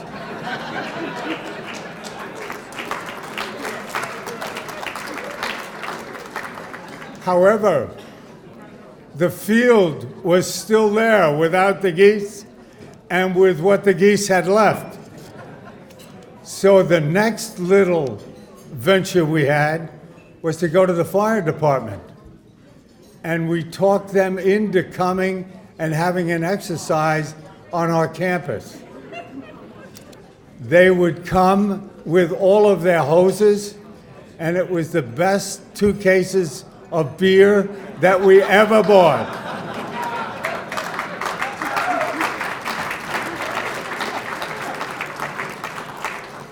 Our soccer team was very, very happy, but the mothers were happier than our players. Well, where do we go from here? Let me tell you about some of the things that went on at the campus. One, I'd like to just say quickly about the kind of counseling that I did. I saw students that were not only disruptive, but they probably weren't ready for college at that time. And Dirk earlier talked about how he had good athletic ability, didn't study, and he was really upset with the way things were going. Well, taking that as a possibility, what we did was start counseling with students who were unhappy at the college. It was not an easy time, but I fortunately had read a book that many of you may be familiar with. It was The Power of Positive Thinking by Norman Vincent Peale. I used that in my counseling techniques, and I sat with many, many students who really were not totally happy with their lives at the college. So much so that I started handing out the book to those students. Asked them to read it, digest it, talk about it to their parents, and somehow maybe that might help. Well, things were so successful that I ordered a couple of cases of those books and had them on file for years to come at the college. And we fortunately heard back from a lot of those students who sent the book back with a note on the cover, similarly saying, thank you. It's a small world. Well, I'd like to tell you so many things, but let me just briefly tell you a couple of other things about what we did with sports at the college. There were no women's sports at our college. A couple of years in, we had our gymnasium, we had our fields, but we had no women athletes. Jack and I got together and we decided, after going to the trustees, to tell them that our women needed the same kind of sports programs that the men had.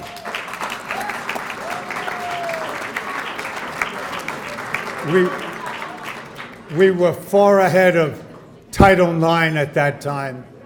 That came later down the road. But within a short period of time, we had a full complement of athletic women and a full sports program, so many of which are still in existence today, thank God. That was one of our tasks that we had. One other little sidelight had to do with a baseball team one year. I won't tell you the year, but I'll just tell you that the baseball team was out practicing spring training and asked the baseball coaches to please leave for about 15 minutes. The coaches were stunned. They didn't know what was going on. When they came back, the captain of the baseball team said to the coaches, "Coach, we just made a decision. The entire baseball team has given up chewing tobacco." That was an incredible action on the part of young students who really had been chewing tobacco all through high school and got the feeling that it was a wonderful thing to do.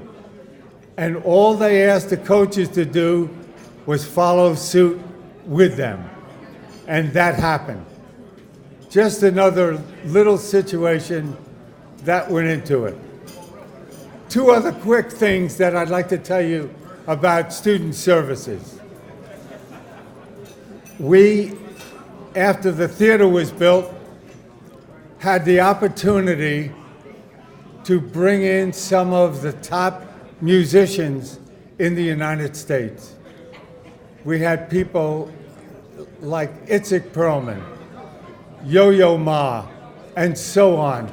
Unbelievable talent. How did this happen? One of my counselors, Carol Shapiro, came in and told us that she thought we could handle people like that within our auditorium. I said, how are you ever going to get that kind of talent on this campus? Number one, we can't afford them. Well, Carol's husband was the head of the New Jersey Symphony. He was the head leader of that group, knew most of these wonderful musicians.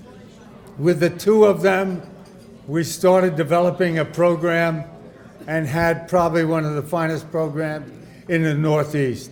We had visitations from dozens of colleges wondering how we achieved such an accolade and how we got these people.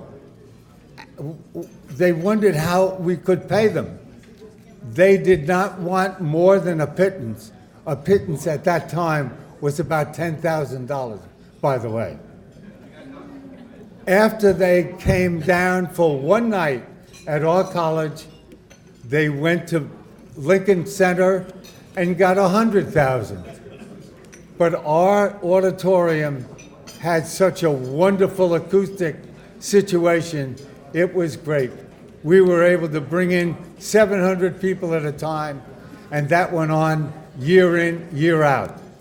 The last thing I'd like to tell you got to do with our students, our faculty, and our staff years ago. Many of them had difficulty with their children. They didn't have the kind of affairs and things that we have today.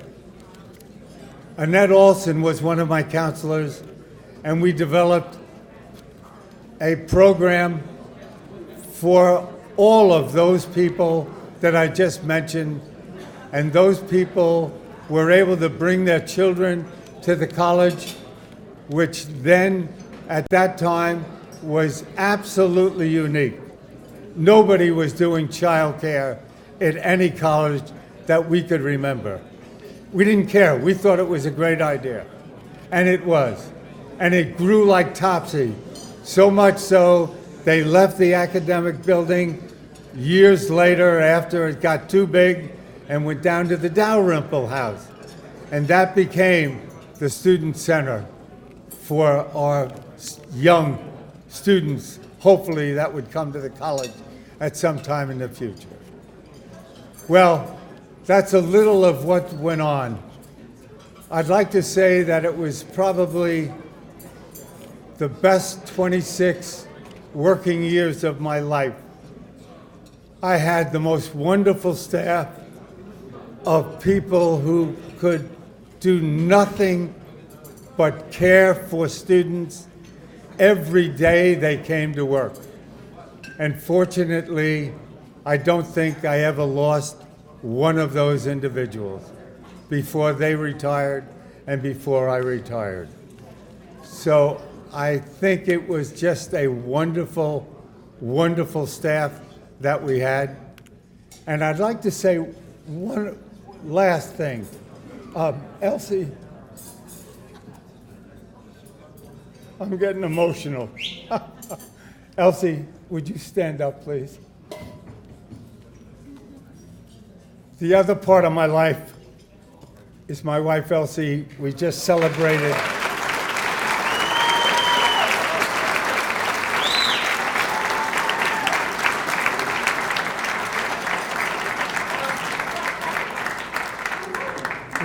We just celebrated our 64th anniversary of marriage.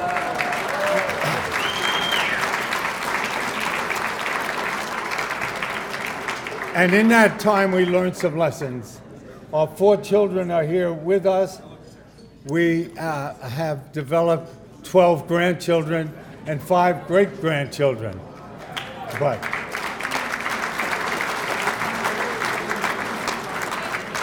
I would just like to say about Elsie, being so wonderful through all the years for me personally. Not only as a husband, but as a person who cared about the college as much as I did, and gave me a what and wherefore every once in a while when we talk about a problem at the college or something that was going to be developed. And she was a wonderful, wonderful sidekick, and I can't thank her enough. Thank you very much.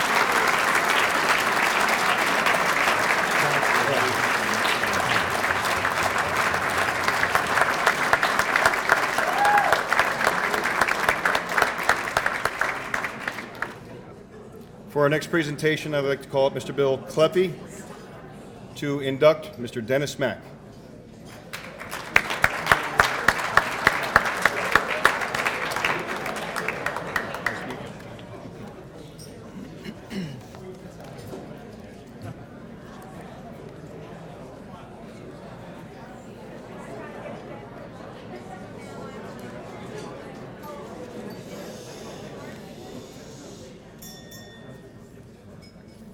It's truly an honor for me to be here tonight to share in the recognition of these special inductees. Congratulations to all the individuals in the teams. Dennis Mack and I began working together in 1994 at Roxbury High School. We very quickly became good friends, as is often the case during challenging times. As we got to know each other, we realized that we had a lot in common. Our family roots went back in the Dover area back to the 1890s. When I told my dad that I was working with Dennis Mack from Dover, he asked me, "Is that Jimmy Mack's brother?" And I said, "Who's Jimmy Mack?" And he said, "He's a professional bowler." Dennis shared with me that growing up, he was often asked if he was Jimmy Mack's brother.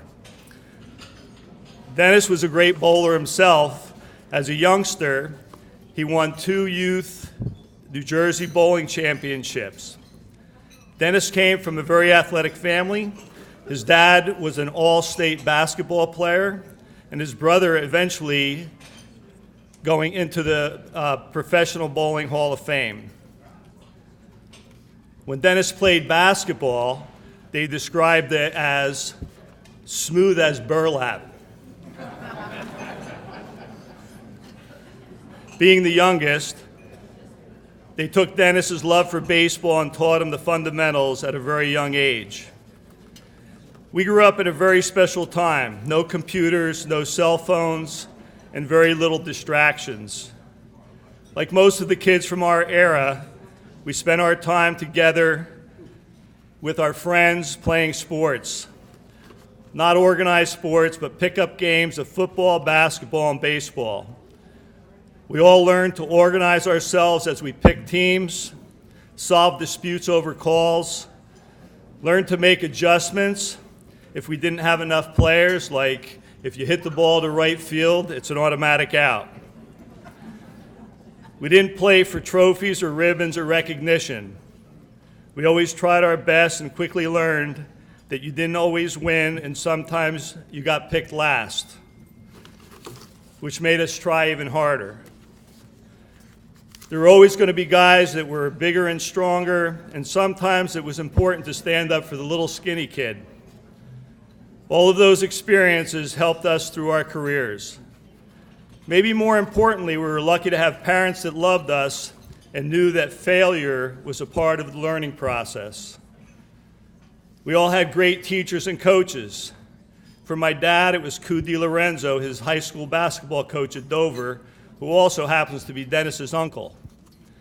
Men like Cliff Back and Tom Skutka, Bill Arway, Carmen Rossi, Bob Becker, Gene Kelly, Frank Fox, and yes, Jack Martin. They knew how to take a group of young men and mold them into a team, and to take that team and make them into a family, and how to build character. They taught us about commitment, hard work, fundamentals, and how to get up when you get knocked down, how to be respectful and humble, and how to have fun. Dennis Mack embraced all of these ideals. As an athlete at Dover in football, wrestling, and baseball, Dennis was a hard-working blue-collar kid and a fierce competitor. Dennis graduated from Dover High School in 1968, and while he was there, the team won three conference championships and 2 sectional state titles. In 1969, he entered CCM, led the East with a batting average of .383, and was named the NJCAA First Team All-East at second base. He was co-captain in both his freshman and senior year at CCM. Upon graduation from the college, he went on to finish his 4-year degree at Fairleigh Dickinson in English education. Dennis also continued playing baseball at FDU and was again named co-captain of the team. In his senior year, he earned the MVP award with the team leading the batting average with .496. Because of baseball, he developed leadership qualities that would present itself throughout the rest of his career. After graduating from FDU, Dennis went on to teach at Randolph High School and coach varsity baseball. The Randolph baseball team recorded 96 wins in 6 years and 2 conference titles in '81 and '85. Dennis was named the 1985 Coach of the Year. As an educator and coach, Dennis mastered the ability to balance hard work and fun. Dennis's leadership was taken to the next level when he was hired at Roxbury High School, where he held multiple positions in the district, ultimately taking leadership as superintendent of schools. Although Dennis retired from Roxbury in 2008, he continued to stay involved in the educational arena. Dennis's family is and always has been his priority, being married to his wife Diane for over 40 years. God bless you, Diane. Dennis and Diane have a wonderful family, their daughter Dina and her husband Ryan, and their son Tony and his wife Beth, and 2 grandchildren, Haley and Wyatt. Dennis Mack, congratulations.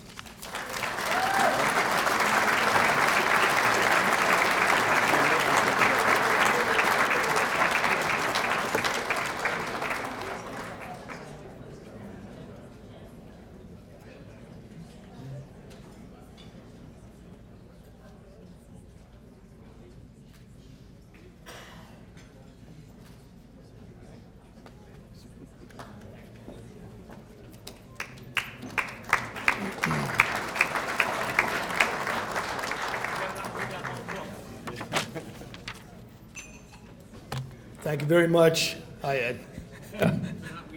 I know I'm not going to read the whole thing, especially about you. I want to say thanks, Bill and Debbie, our good friends that are here with us tonight.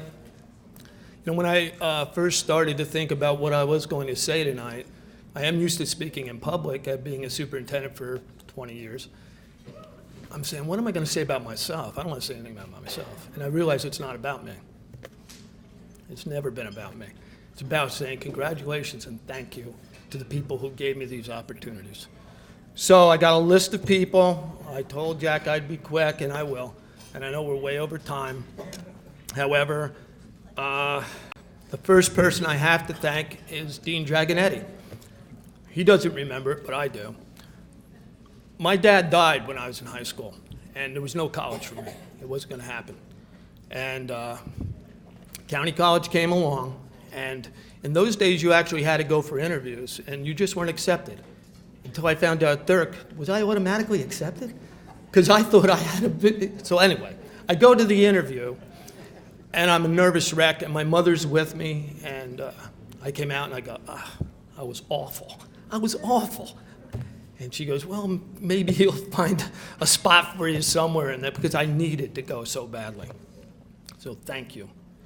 And because of you, I hope in 47 years of education I affected somebody positively, but it was because you started it. Thank you.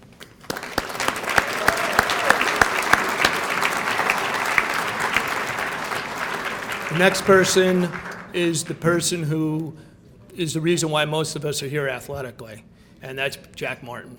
And I know you keep hearing that name, but I'm going to talk about him too. I told him I would.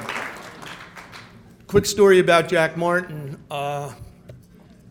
Again, I was working at night at a post office.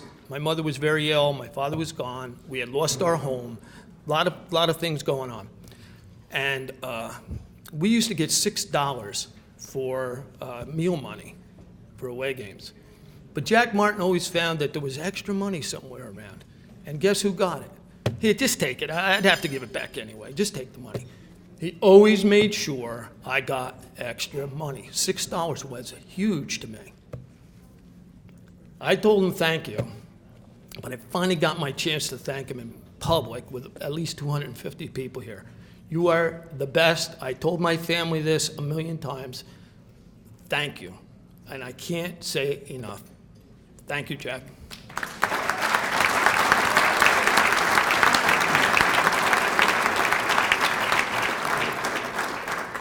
On the congratulations part, well, first, I do have to say one thing.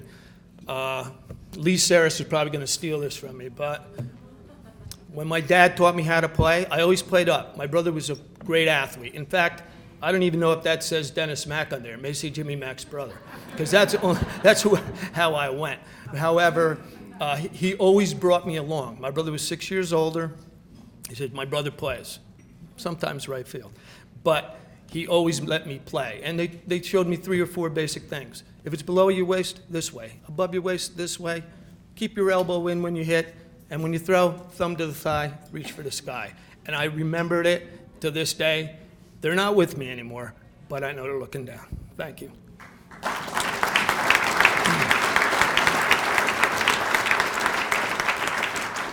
I want to thank the committee members, Jack Sullivan, Jack Martin, Eddie Nelson, a good friend, Roger Stevens, Jimmy Chegwidden, Katie Olson, Colleen McArdle, Barb Capasaurus, and hopefully I didn't miss anybody.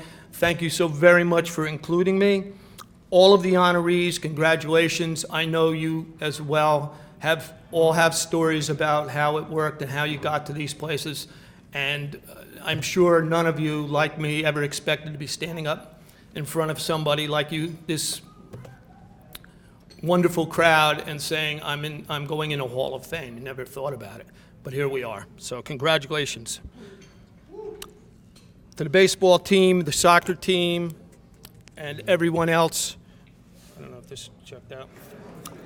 As far as the teams go, you're really probably the most fortunate being part of a team that wins an athletic event like you have, the OA team and the I've got them written down here somewhere, but both athletic teams, baseball and the soccer team. Congratulations. That is a tremendous thing for you to have accomplished, and congratulations on that. I also want to thank Joe Nazaro, a Dover guy, and Joe is always there for the kids as well, and he was always around, always at the athletic events, and always helping us all out. So Joe's been a staple here at the college forever. Joe, thanks for being here.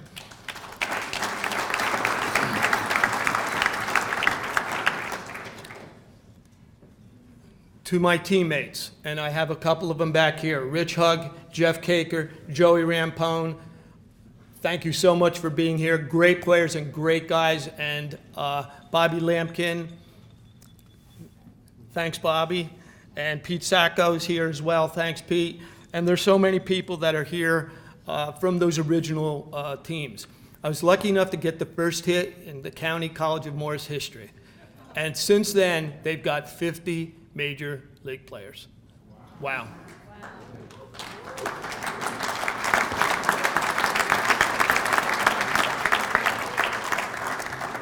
So having said that, I want to now, my last thing I want to talk about is my team has continued, although I've just added to my team.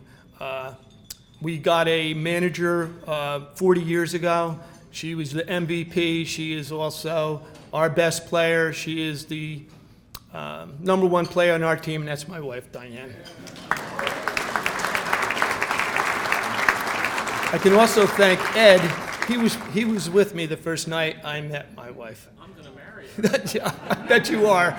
So thank you so much for that. I have 2 children, Tony and Dina, and 2 tremendous in-law children, Beth and Ryan, and my grandchildren, Wyatt and Haley. We do everything together, and I've added to my team, and I continue to add to my team. So thank you all so very much. Thanks, Jack, for everything. And the next one is going to be a big one.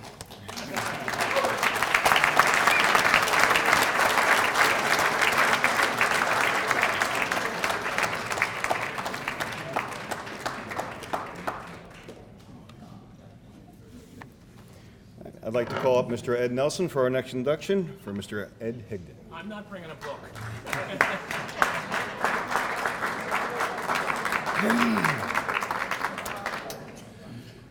I've always found when speaking at occasions like this that if it comes from here, it's more real and a heck of a lot shorter. So that'll be my goal. But before I start, a couple of comments about my dear friend Ed Higdon. 1968, my family moved from Long Island. I was a Long Island smartass like my friend Doug over here. George, rather. I'm sorry. We had Doug was, we had, you know, and when I got to my, you know, as a senior in high school, they said my father got laid off.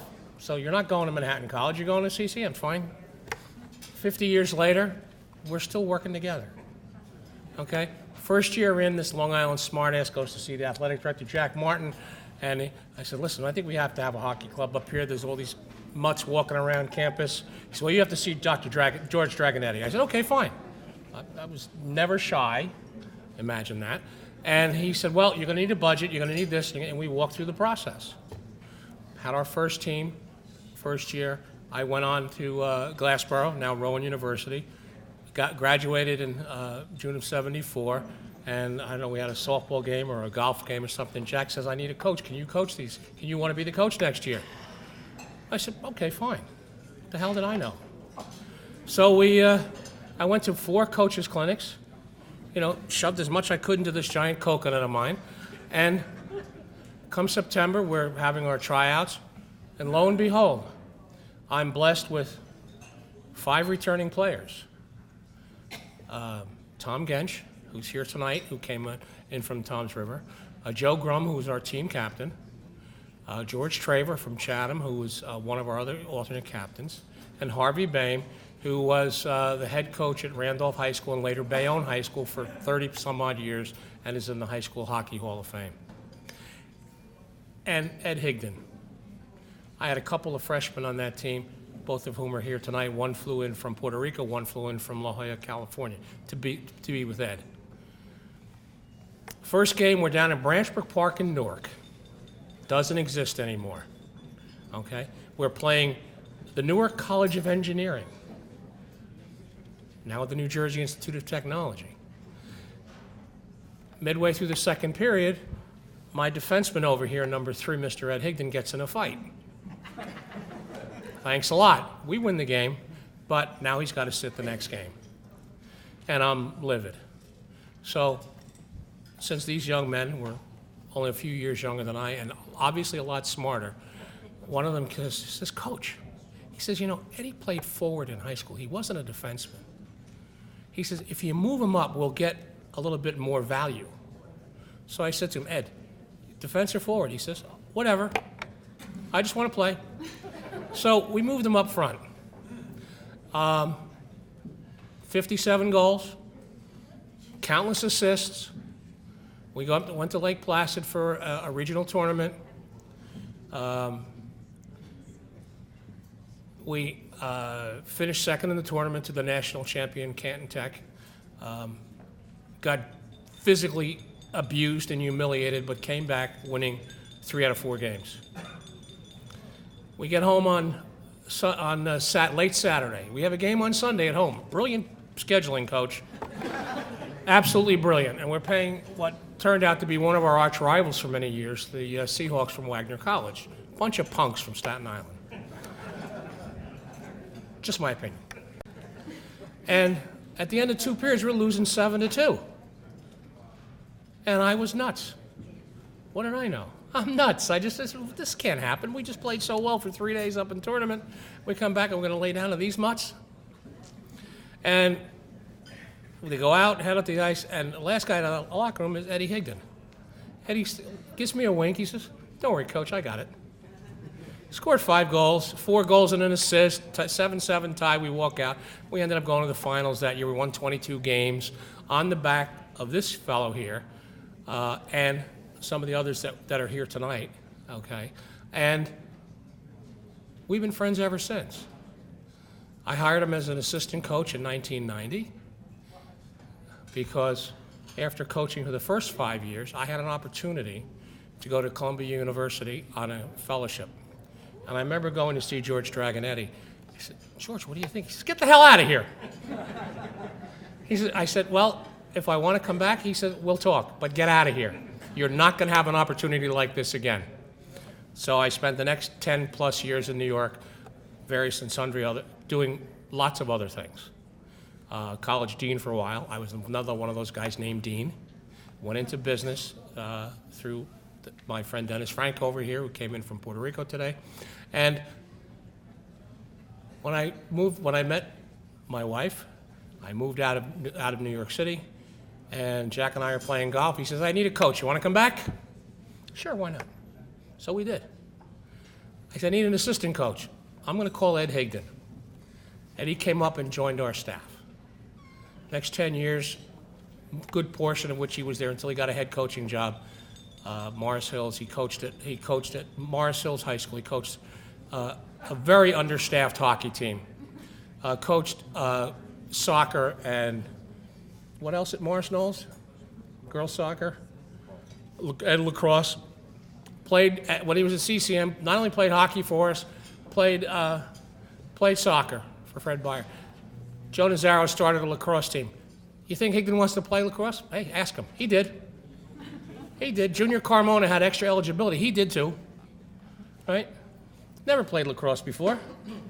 But this is the kind of a man who's my friend, who for, I'm going to say now, it's 45 plus years. We still talk on a regular basis. I don't yell at him anymore. But after our season was over, the second season, when he made second team All-American, our first ice hockey All-American, our second one is sitting right here the following year, and several years and years until, we won't go into that. And a lot of fellas came here tonight to support Eddie. All right, he's a good man. He's a good coach. He's a wonderful, wonderful human being, and it's my pleasure to bring him up here and say, congratulations, Ed. This is an honor well deserved.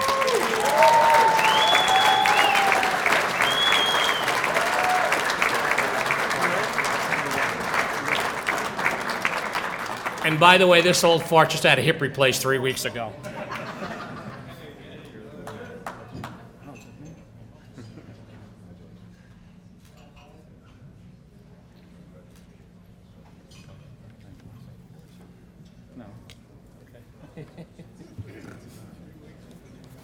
Thank you, Ed. I'd just like to, well, first of all, when I got the call, first thing I asked him was, did I have to get up in front and say anything? And he said, oh, don't worry about it. Well, I didn't, and here we are. Fortunately, we're way over time, so I'm going to keep this really short. I want to thank the trustees, the foundation, and the committee for making tonight possible.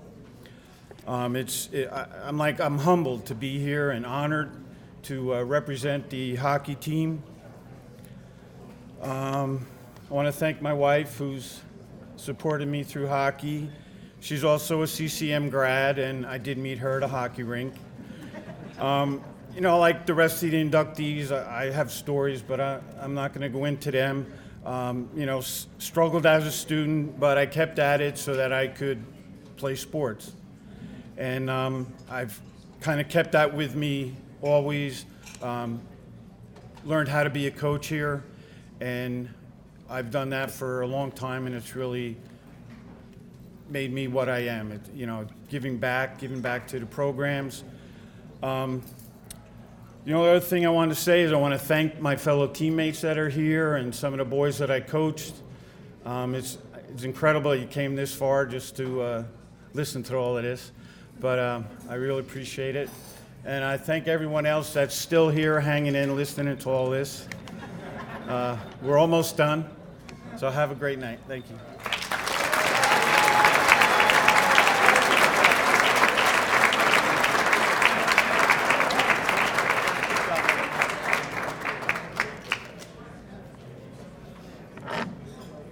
Well, our next presenter is an all-time gentleman and CCM employee that did a phenomenal amount of work for CCM Athletics when his tenure was here.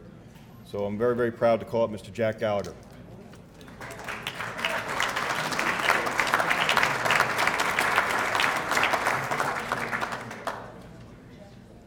This, be real short. This past spring, there was a real important birthday that was going to take place, and Jack Martin and I decided we're going to take a drive up to Maine and wish this person a happy birthday. We didn't have that opportunity for a personal reason. The trip didn't happen. So tonight I thought we'd all wish George Dragonetti a happy 85th birthday by singing Happy Birthday. Happy birthday to you. Happy birthday to you. Happy birthday, dear George. Happy birthday to you.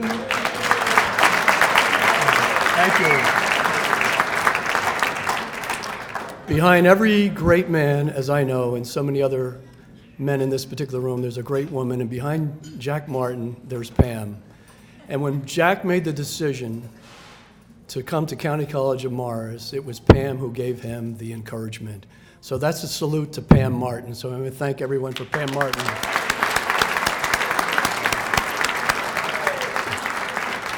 Everyone has their own narrative on Jack.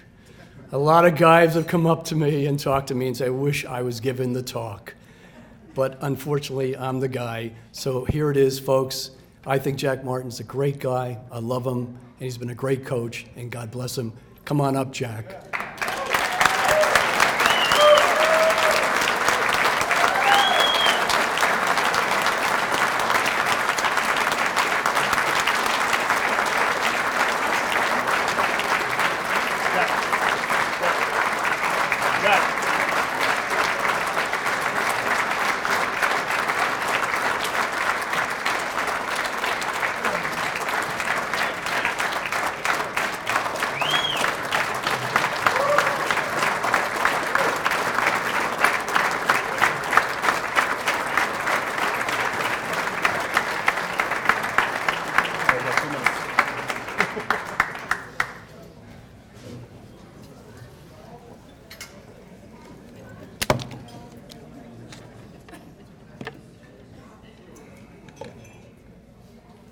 That was very nice of you. I appreciate your kindness.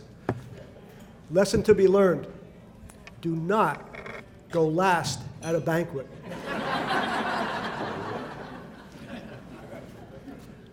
I'll make this brief. I wanted to say a lot, but some of it has already been said, so I'll try to cut to the chase here.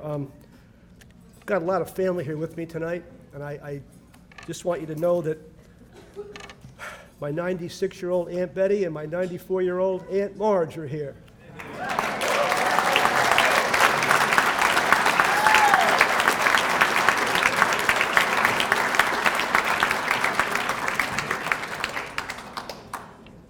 The Martin family, daughter, son-in-law, in-laws, outlaws, everybody's here.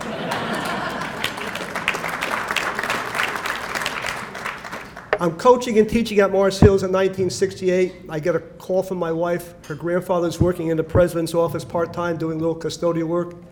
He hears some people talking in the room, Dr. Maston, Dean Dragonetti. They hired a phys ed teacher, but he couldn't coach, or didn't have the background to coach, so they were scrambling to find somebody. Grandfather calls the wife calls me at Mars Hill, said they're looking for a coach at the college. I said, what college? The new college going up in Randolph. Okay, so I go up and I get an application, I fill it out, give it to some secretary, and 2 days later I get a call from George Dragonetti asking me to come up to interview. I'm happy at Mars Hills. I like it. I went to school there, I came back, I coached there, I taught there. He wooed me with he had some kind of stuff in his office that was like a powder or something, and he taught me. I'm the guy that bought the bridge that he sold. And I said to myself, you know what? Life is really about opportunities. It's about taking a chance. It's about a risk, making a decision. Talk to my family, talk to my good friend George Rebocek, who I taught with and coached with at Mars Hills. He said, go for it, go for it. I said, all right, you know what, maybe I should. Get to college, George Dragonetti brings me in. He said, Jack, over in the corner there are a couple boxes you should have. I said, what's in them? He said, some basketball uniforms. I said, for what? He said, we're going to have a game in about 3 weeks. 3 weeks. So I go put signs on the bulletin boards, and I get people coming out, and we form a team, and we have our first game, and they got a bonfire at the Dalrymple Pond, and there's 300 people there. We get beat 126-60. I'm like, what the hell am I doing with here? And he calls me in later. He said, Jack, here's a copy of some blueprints here. Why don't you take them home and tweak them a little bit, because we're going to build a building. And I said, blueprints? I don't know how to read a blueprint. Figure it out. So we go home, we tweak it a little bit, come back, and he said, and by the way, he said, we don't have any facilities. So I said, well, I can call Roxbury, because I just did my practice teaching there, and call Randolph. Had our home games at Randolph, practiced twice a week, went to Roxbury. They gave us their gym, their fields, so we got something moving here. And I said to myself, you know, how can we make this program better? And I thought, what we need to do is to have some success. Maybe bring in some local coaches. Maybe stimulate the community. Maybe get some publicity. And we did that. And we had success. The local students came. And in a matter of years, we became known as a national recognized athletic powerhouse. You'd heard about the baseball team. You heard about the soccer team. The hockey team was going all over the world. Basketball team got pretty good. We had success. At one time, the program had 14 varsity sports. But then they had a couple downsizings and some things went away. But in 1991, 4 of our teams went to national tournaments. And we were trying to figure out where we were going to get the money to fly these people all over the country. But the college came up with it. They supported what we did, and it got to be great. So my desire, my hope as a fledgling youth was I'd love to coach college basketball. Man, that would be something I would really enjoy. And we had some pretty good teams. I coached for 30 years. There's a bunch of you sitting out there that played for me. And just do me a favor and stand up.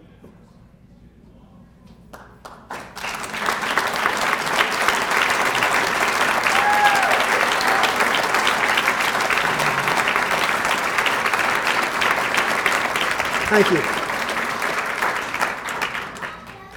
If you think I was going to wait all night to get up here and not talk a little bit, no. I'm the last guy on the totem pole. But I have to acknowledge some of you, the baseball players that are here, that played for me, Jeff Caker, Richard Hugg, Joey. You guys were great. We had no facilities. One guy had the bats in his trunk. The other guy had the medicine kit. We weren't sure what time we were practicing or where we were practicing, but we got through it. We got through it. We all took a chance. The staff I worked with at the college under George Dragonetti, Great staff. Jack Gallagher, Ed Pisarcek, Joe Nazaro. Great staff. George Dragonetti hired a Hall of Fame lineup. There wasn't a weak bat in the order. Right, George? That's right. A lot of the guys that played at CCM came back and coached for us. We believed in that. If you were a student at CCM and you went on and you had the talent, we're bringing you back. You've just seen a whole bunch of guys be mentioned. I'm probably missing a few. Ed Higdon, Dirk Swaneveld, Richard Hugg, Aaron Bauber, Ed Nelson, Rich Klevitz, Chegg. Great guys.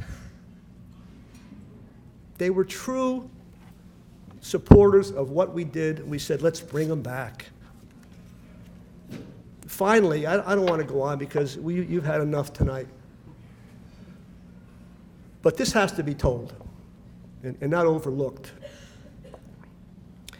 Each of the athletes that are here tonight, not just those that have been recognized, but those that are in attendance supporting everybody else, made a sacrifice.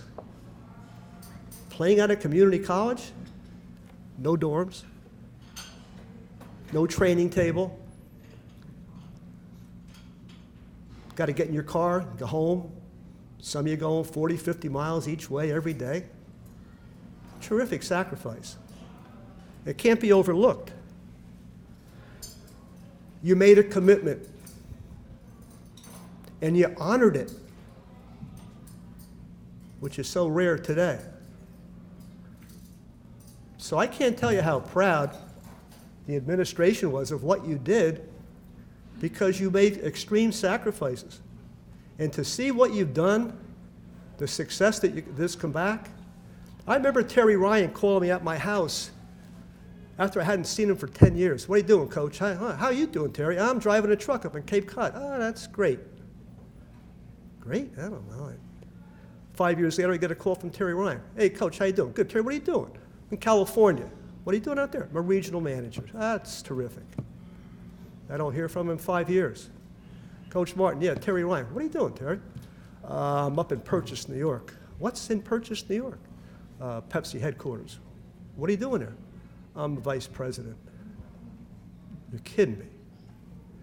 He said, what are you doing next week? I said, I'm going to Florida. He said, cancel it. Why? He says, we're taking a corporate jet. We're going down to see Duke play Carolina. You're kidding me. Terry was a great, great guy. He didn't work that hard academically. I said to him when he was leaving, I said, hey, Terry, do me a favor. I said, because the guy he could work the crowd. He was so good on his feet, but he did. And I got a call. I'm the vice president of Pepsi-Cola. Who knew? But what I'm saying to you, I don't know, I don't really know how to say it, is you make a commitment, you honor it.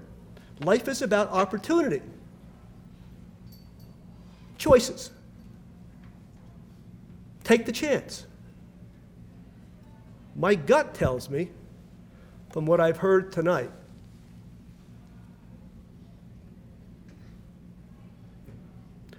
that you all started right at CCM. God bless.